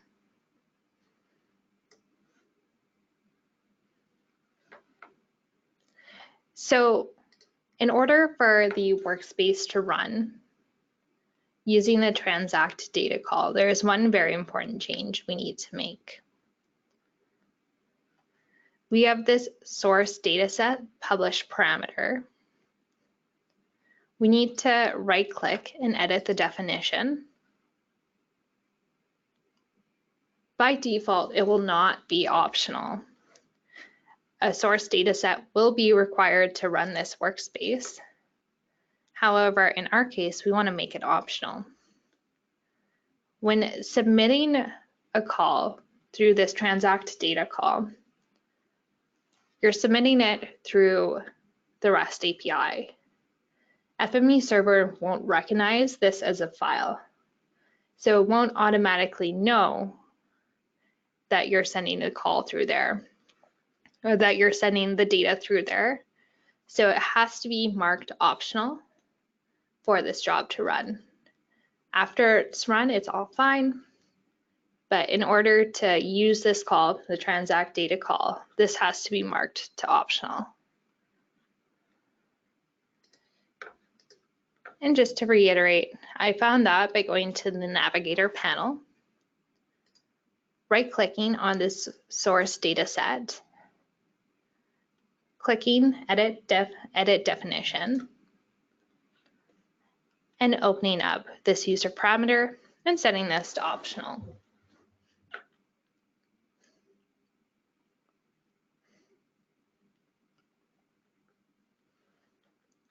And now I'm going to click OK. So next we need to change this workspace so that the file is actually being written out to a folder on our FME server.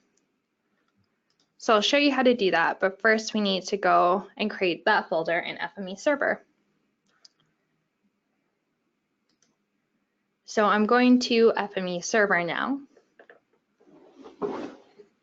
If you're not logged in to FME Server, you can log in under the admin account. And then I can click Resources, which is on the left-hand side panel. So I can click Resources here to create a new folder. And this will be the folder that this workspace is writing out to. So under Resources, I'm going to click Data. We'll be writing to the Data folder, but we'll also want to write to like a specific folder within the Data folder. So I can click Create Folder up here to create a new folder. This folder will be called REST Training.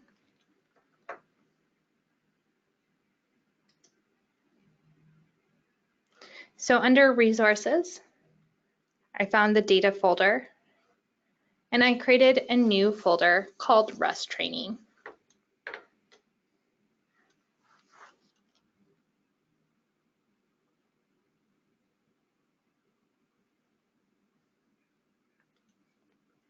All right, now if I want to find what I can refer to this folder as, so now I'm looking for a shortcut to see what this folder will be referred to as.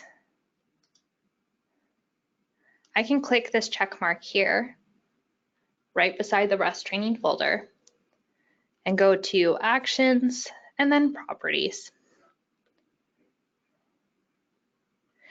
This gives me the system path that I can copy and paste.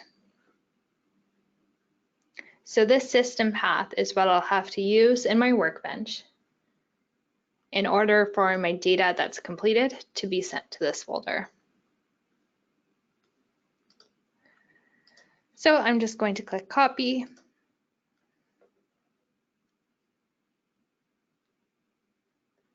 And go back to FME Workbench.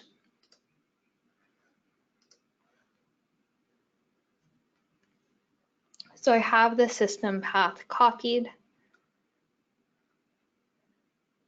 Under FME Workbench, I can see I have a destination data parameter 2.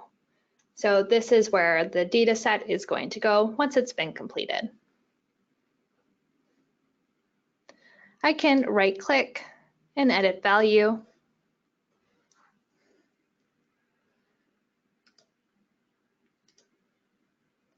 And paste that information in there. So this is under the destination dataset parameter. I just right clicked on that parameter in my navigator panel and pasted that information in, and that's the system path, and that'll be directing it to my FME server.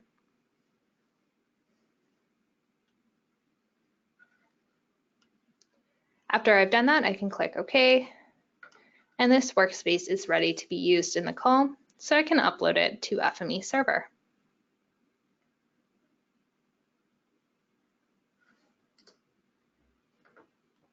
So now there's two ways you can upload to FME server.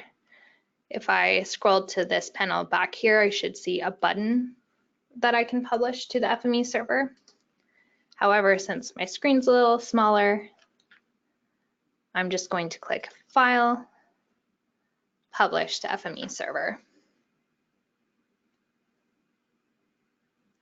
So to publish this workspace, just go File, Publish to FME server.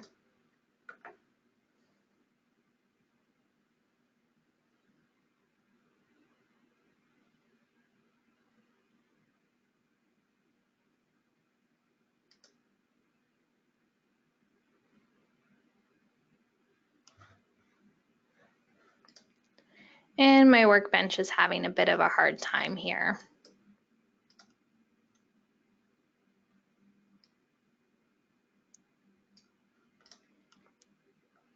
This normally doesn't happen, but sometimes with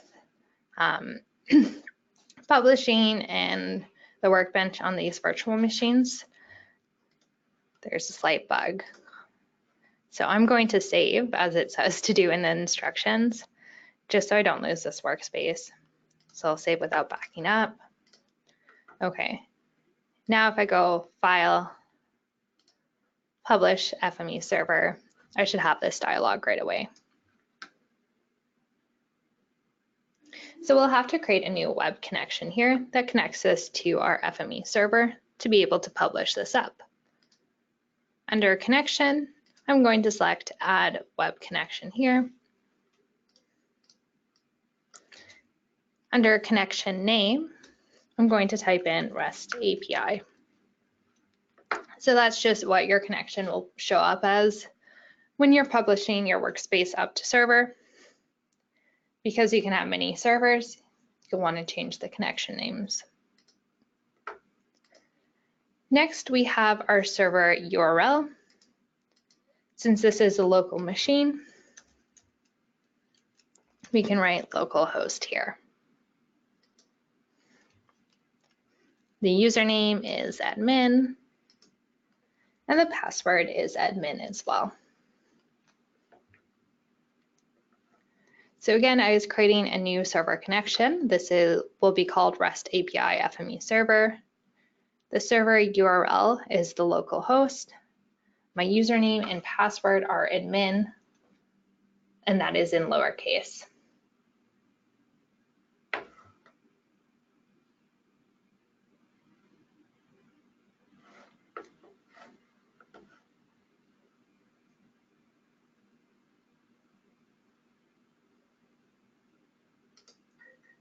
Then click Authenticate.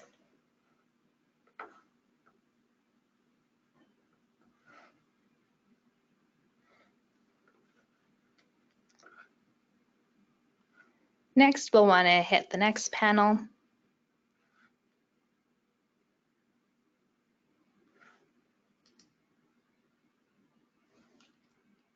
And we'll want to create a new repository. So click New and enter in the repository name. This will be called REST Training.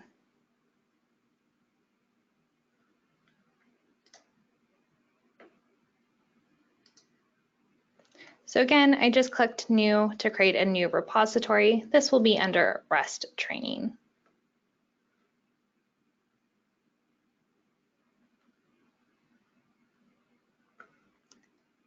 It's not giving me an option to upload these data files, so I'll just double check that right now.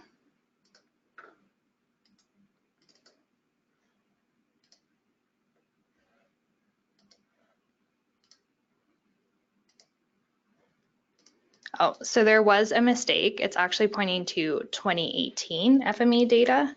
So if you copy this directly from the workspace, it won't work. So let's go back under Published Parameters. We have the source data set here. Go to Edit Value, and we're going to change this. So under FME data 2019 instead of 2018, we're going to navigate to Resources. Oh, sorry.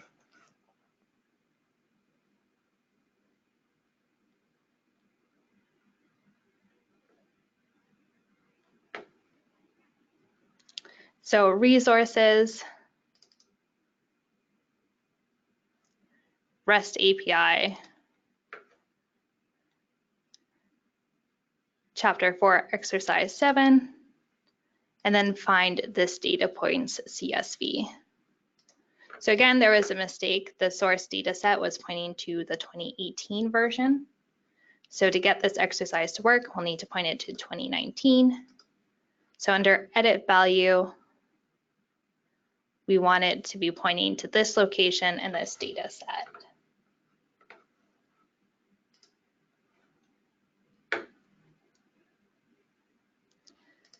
And this full value can be found here.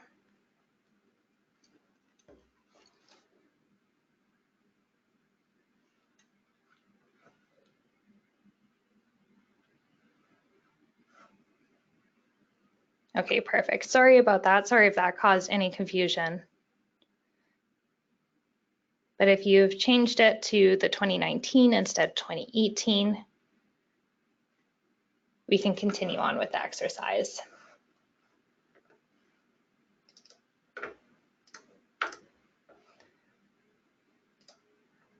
All right, so we're back on publishing to server. To get there, go File, Publish to FME Server.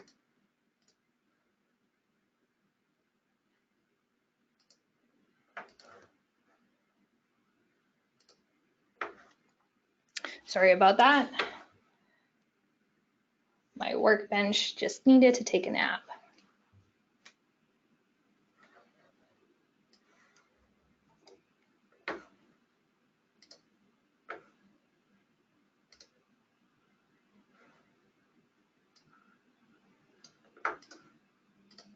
I'm going to check my publish parameter,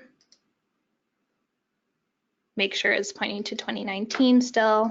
Perfect. Click OK, save, and now I'm going to publish.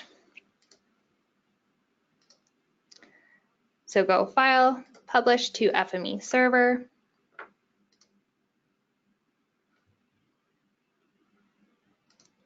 I had my REST training repository already created.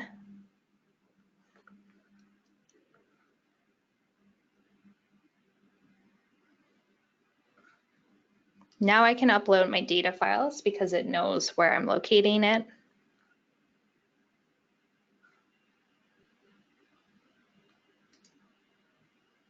And I can click Next. So again, under REST training, skipped a step. Under REST training, instead of start, you want to change this to complete. So chapter 4, exercise 7.complete.fmw. It's this step here, which you'll miss if you're like me and going through it quickly. You want to change this to complete and upload data files.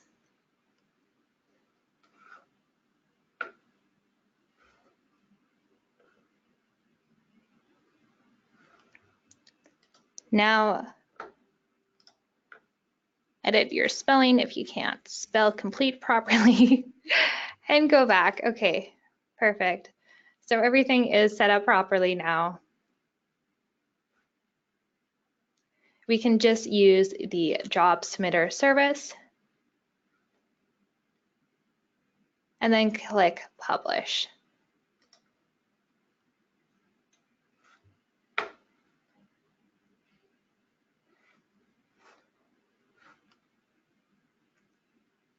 Now we can go to our FME server and run the job.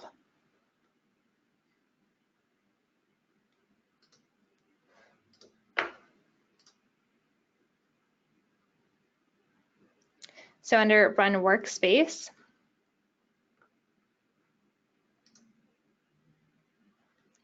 we're going to go to REST Training, Chapter 4, Exercise 7 Complete.fmw, and all of our parameters should be filled out for us. So we can click Run here, and we should see a shapefile was produced.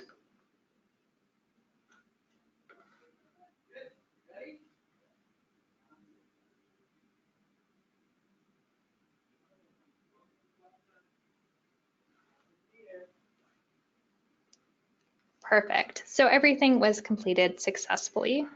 Now we're just going to go and check that we do have data in that folder.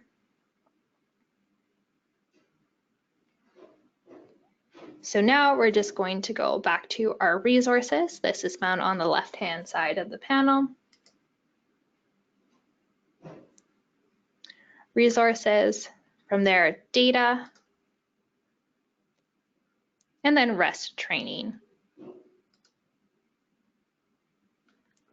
Now we have our shape files, which we can all select. So if you click the top button here, the top check mark, it will select them all. or you can select them individually as long as they're all selected at some point. Next, go to Actions and click Delete. This will delete the shapefiles because we're going to submit this job again using the REST API.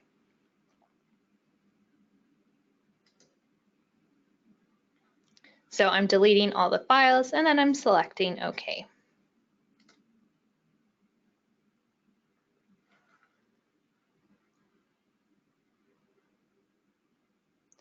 Next, I'll need to update my token's permission. When a new repository is created, the permissions aren't automatically added to that token. So we'll have to update my token's permission in order for the next call to work. So click Manage Token, find the REST API course. So if we click on the REST API course token, we can see that the token isn't actually here, but all the permissions are. So again, I just went to my user, manage token, and then clicked on the only token I have under API tokens.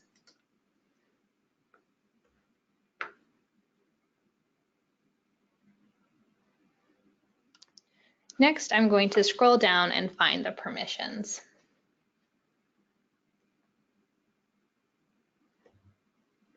Under Resources, I can click the down arrow. Under Repositories, I can click the down arrow.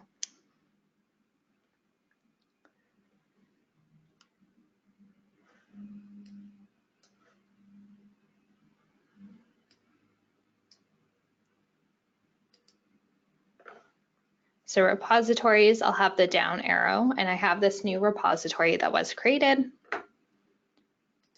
I want to download, read, and run with this token. Now I'll scroll down and click OK to accept this.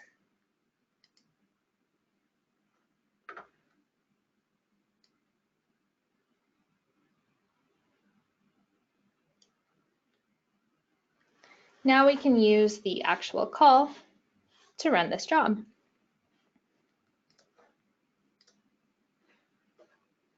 So again, going back to Postman now, if I click this plus button, I'll get a new request. Now under the HTTP method, I can write post instead of guest.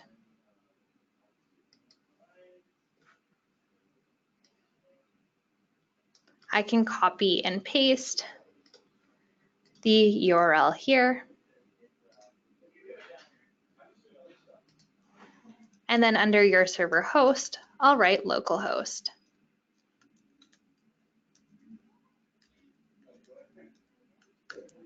So please note that this is going to the REST training repository, and we'll be calling Chapter 4 Exercise 7 complete. So if you didn't name your repository or your workspace like this, you'll have to modify this path in order for this call to work.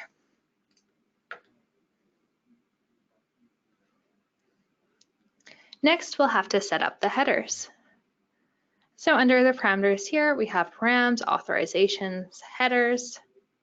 We're going to go to headers and enter in our token. So this again, under key, write TO to get the header preset for token. And now we can go accept and accept application JSON.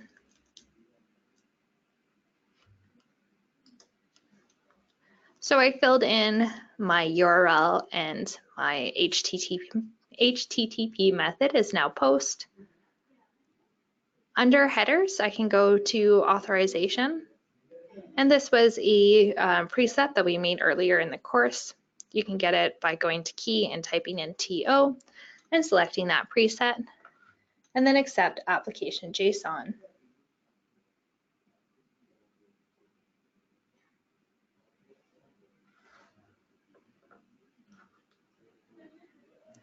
Now we're going to go over to the binary tab. Sorry, the body tab. So next to headers, we have body. I'll select that now. And instead of none, we want to go to binary.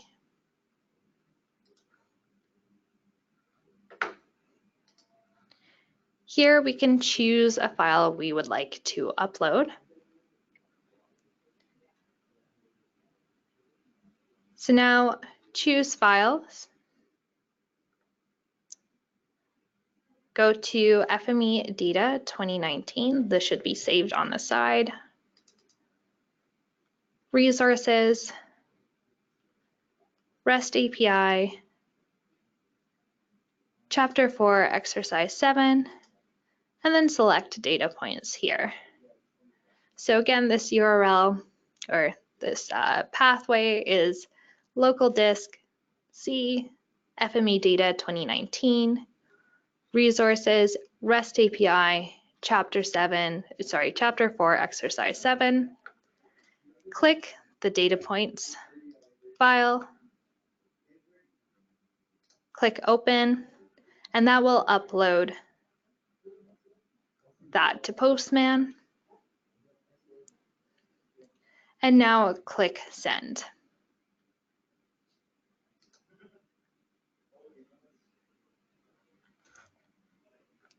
So we can see 200 OK. This job was completed successfully. From here, we can go into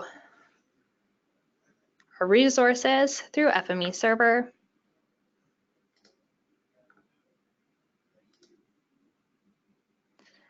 And we can see that it was completed successfully. So in one call, we are able to submit a job and upload data files as well. So I know that must have been a little confusing for everyone. So if you are having trouble with the exercise, please let me know. I'll give another 5 minutes to complete this one.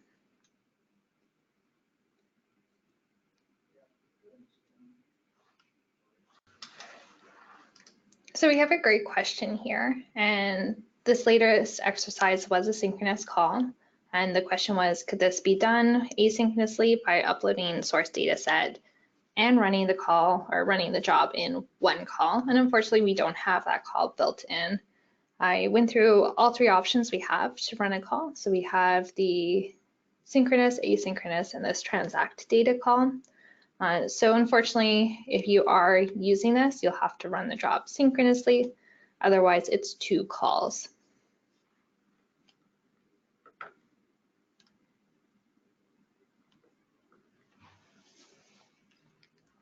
So I'm just going to leave this for another 2 minutes. However, if something isn't working for you, I'd be happy to stick around after this webinar is actually done, and I can assist you with that.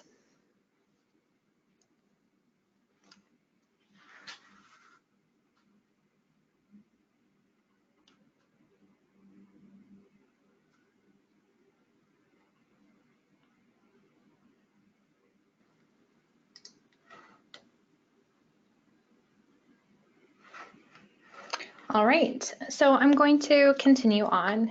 Again, if you are having any issues with this exercise, I understand we've had a bit of technical issues today with our EC2 machines. If you'd like to stick around after the course, I'd be happy to assist you one-on-one after. But for now, let's continue on and go to 4.5. So in section 4.5, we're talking about using REST API commands within a workspace. This has been something that I've been talking about throughout the entire course, which is how to take this from Postman and then put it into FME Workbench so you can better utilize it. So there's a few transformers I think everyone should be aware of if they are using this. The first is the creator transformer. So the creator can kick off a workspace instead of having data being read into a workspace. So if you're using FME Workbench to do work with REST APIs, most cases you'd want to have a creator attached to an HTTP caller. And that brings me to the next transformer. So the HTTP caller transformer is used to connect to APIs. It's much like Postman, so you can picture it like Postman, but in FME Workbench, everything is set up the same as you were seeing within Postman, but now it's taken into FME Workbench. From the HTTP caller, most likely you'll want to attach a JSON flattener, either a JSON flattener or a JSON fragmenter. So here we can see we have a flattener because the FME server is sending us JSON back. We'll have to use a flattener to parse through that JSON and then put it into attributes, which can be used later in our workspace. Next, we have the attribute keeper. So if you're using something like the JSON flattener, you might have some attributes that you don't want to keep throughout your workspace. So the attribute keeper is very handy because it kind of acts like a filter. You don't want to carry on all the attributes with you, so you'll just carry on some. So now we have exercise 8. So exercise 8 is calling the FME server and submitting jobs to the FME server using the REST API.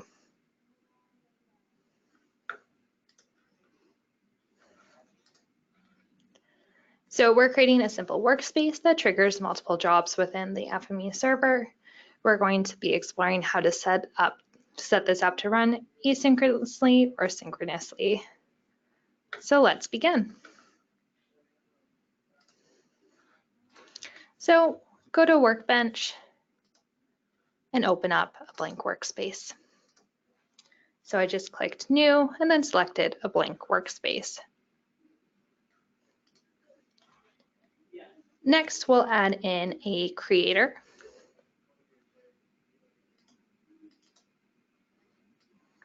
So I just did that by clicking on the canvas and then typing creator to find the creator here.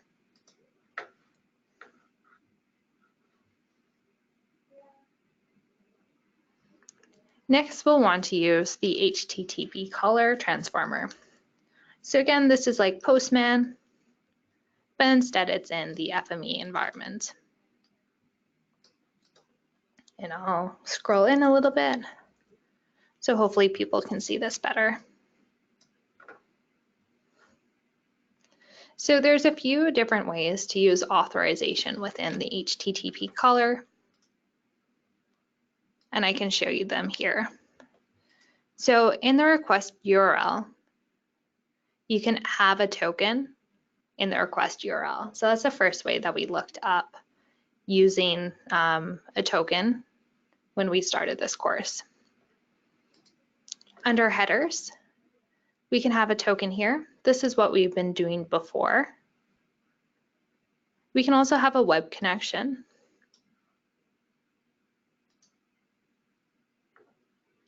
And we can set that up by going Use Authentication and then set a web connection here.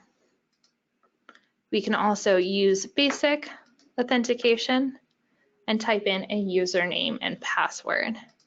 So in our case, we could use the admin account to run this call. So there's quite a few different ways of using this. My personal favorite is just the basic because I find it's easier to enter in my username and password than a token, but nothing I'm doing is production level. A token may be more secure if you're running it on a production level because the token will have very limited access, or if someone was able to find out your password somehow, even though it is encrypted, they would have your password and be able to do more damage on your server.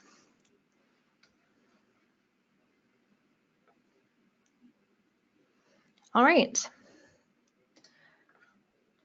So in our HTTP caller, we can click the cogwheel and enter in our parameters.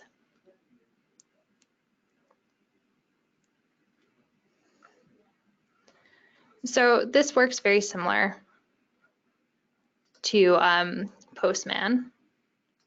We have a method. So here it's post, and here we're posting as well. And then we have our request URL. So we can copy the request URL where it says request URL. Because my copy said your server host, I need to change that.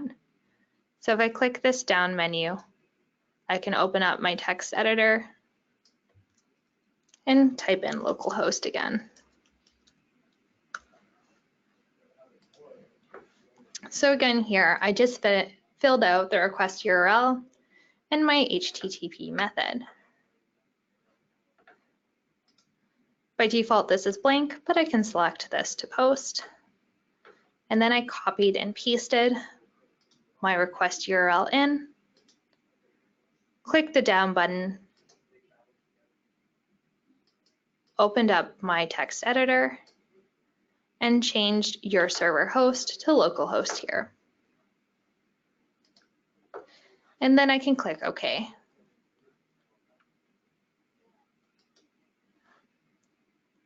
Under headers, we'll want to fill this out the same way we did in Postman. Notice here we have both query string parameters and headers. Just make sure you're selecting headers here and not a query string parameter. We're going to accept application/JSON.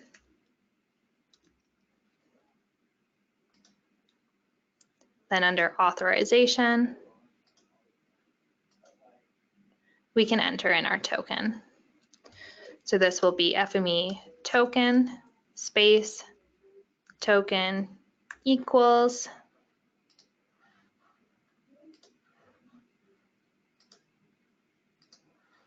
and your token from before.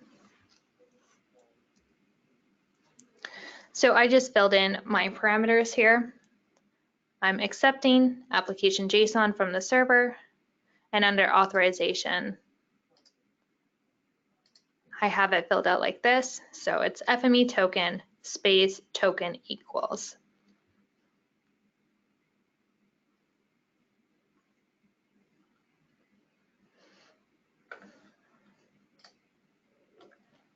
So I have my URL, my HTTP method filled in, and my headers. The next step is to go to the upload body, and I'll have to fill this in as well. So by upload body, I can click this down arrow and then open my text editor.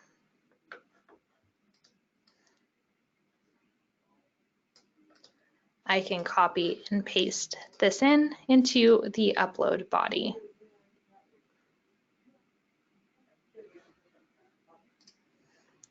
So again, here I have upload body. I clicked the down arrow and then clicked my open text editor. And then I copied and pasted that in.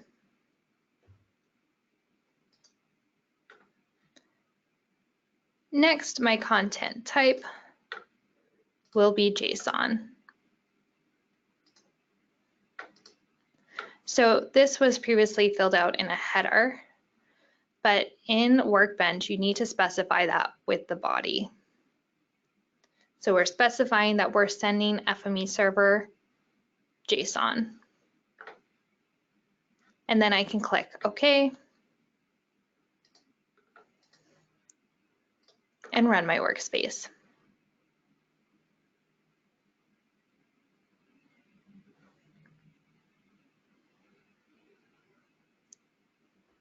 So by default, we have feature caching enabled. Feature caching came out in 2018. But if you don't have it enabled, these instructions tell you how to enable it. If I click the magnifying glass, it will pop up my response through Visual Preview. So Visual Preview is like the data inspector if you've used it before, but it's automatically built into your workbench, and it just makes changing a workbench or creating a workbench so much easier, because as you're building your transformers, you can always view your response very easily. So Visual Preview is also new to 2019. Using feature caching and Visual Preview together is great when you're working with REST APIs. In FME Server, you can hit the FME Server REST API how many times you want. It doesn't matter. But for some APIs, there's a certain limit to how many times you can actually hit it. So if you're just building a workspace and troubleshooting, it's really great to have this feature caching tool, because every time you make a call to an API, it won't count. It's cached within your workspace, and you can work with that response and then try it again. So it's really great if you're working with REST APIs to use feature caching and make sure that your features are cached, and then you'll only have to make one request to the REST API and you won't eat up your limit. So we are running to the end of the day. I think this is a good place to leave off. So I left off at step 3 in exercise 8. We'll pick this up again tomorrow. I'll briefly walk you through everything tomorrow again, but I won't go through it in detail. So if you're leaving today, it'd be great to have step 3 completed,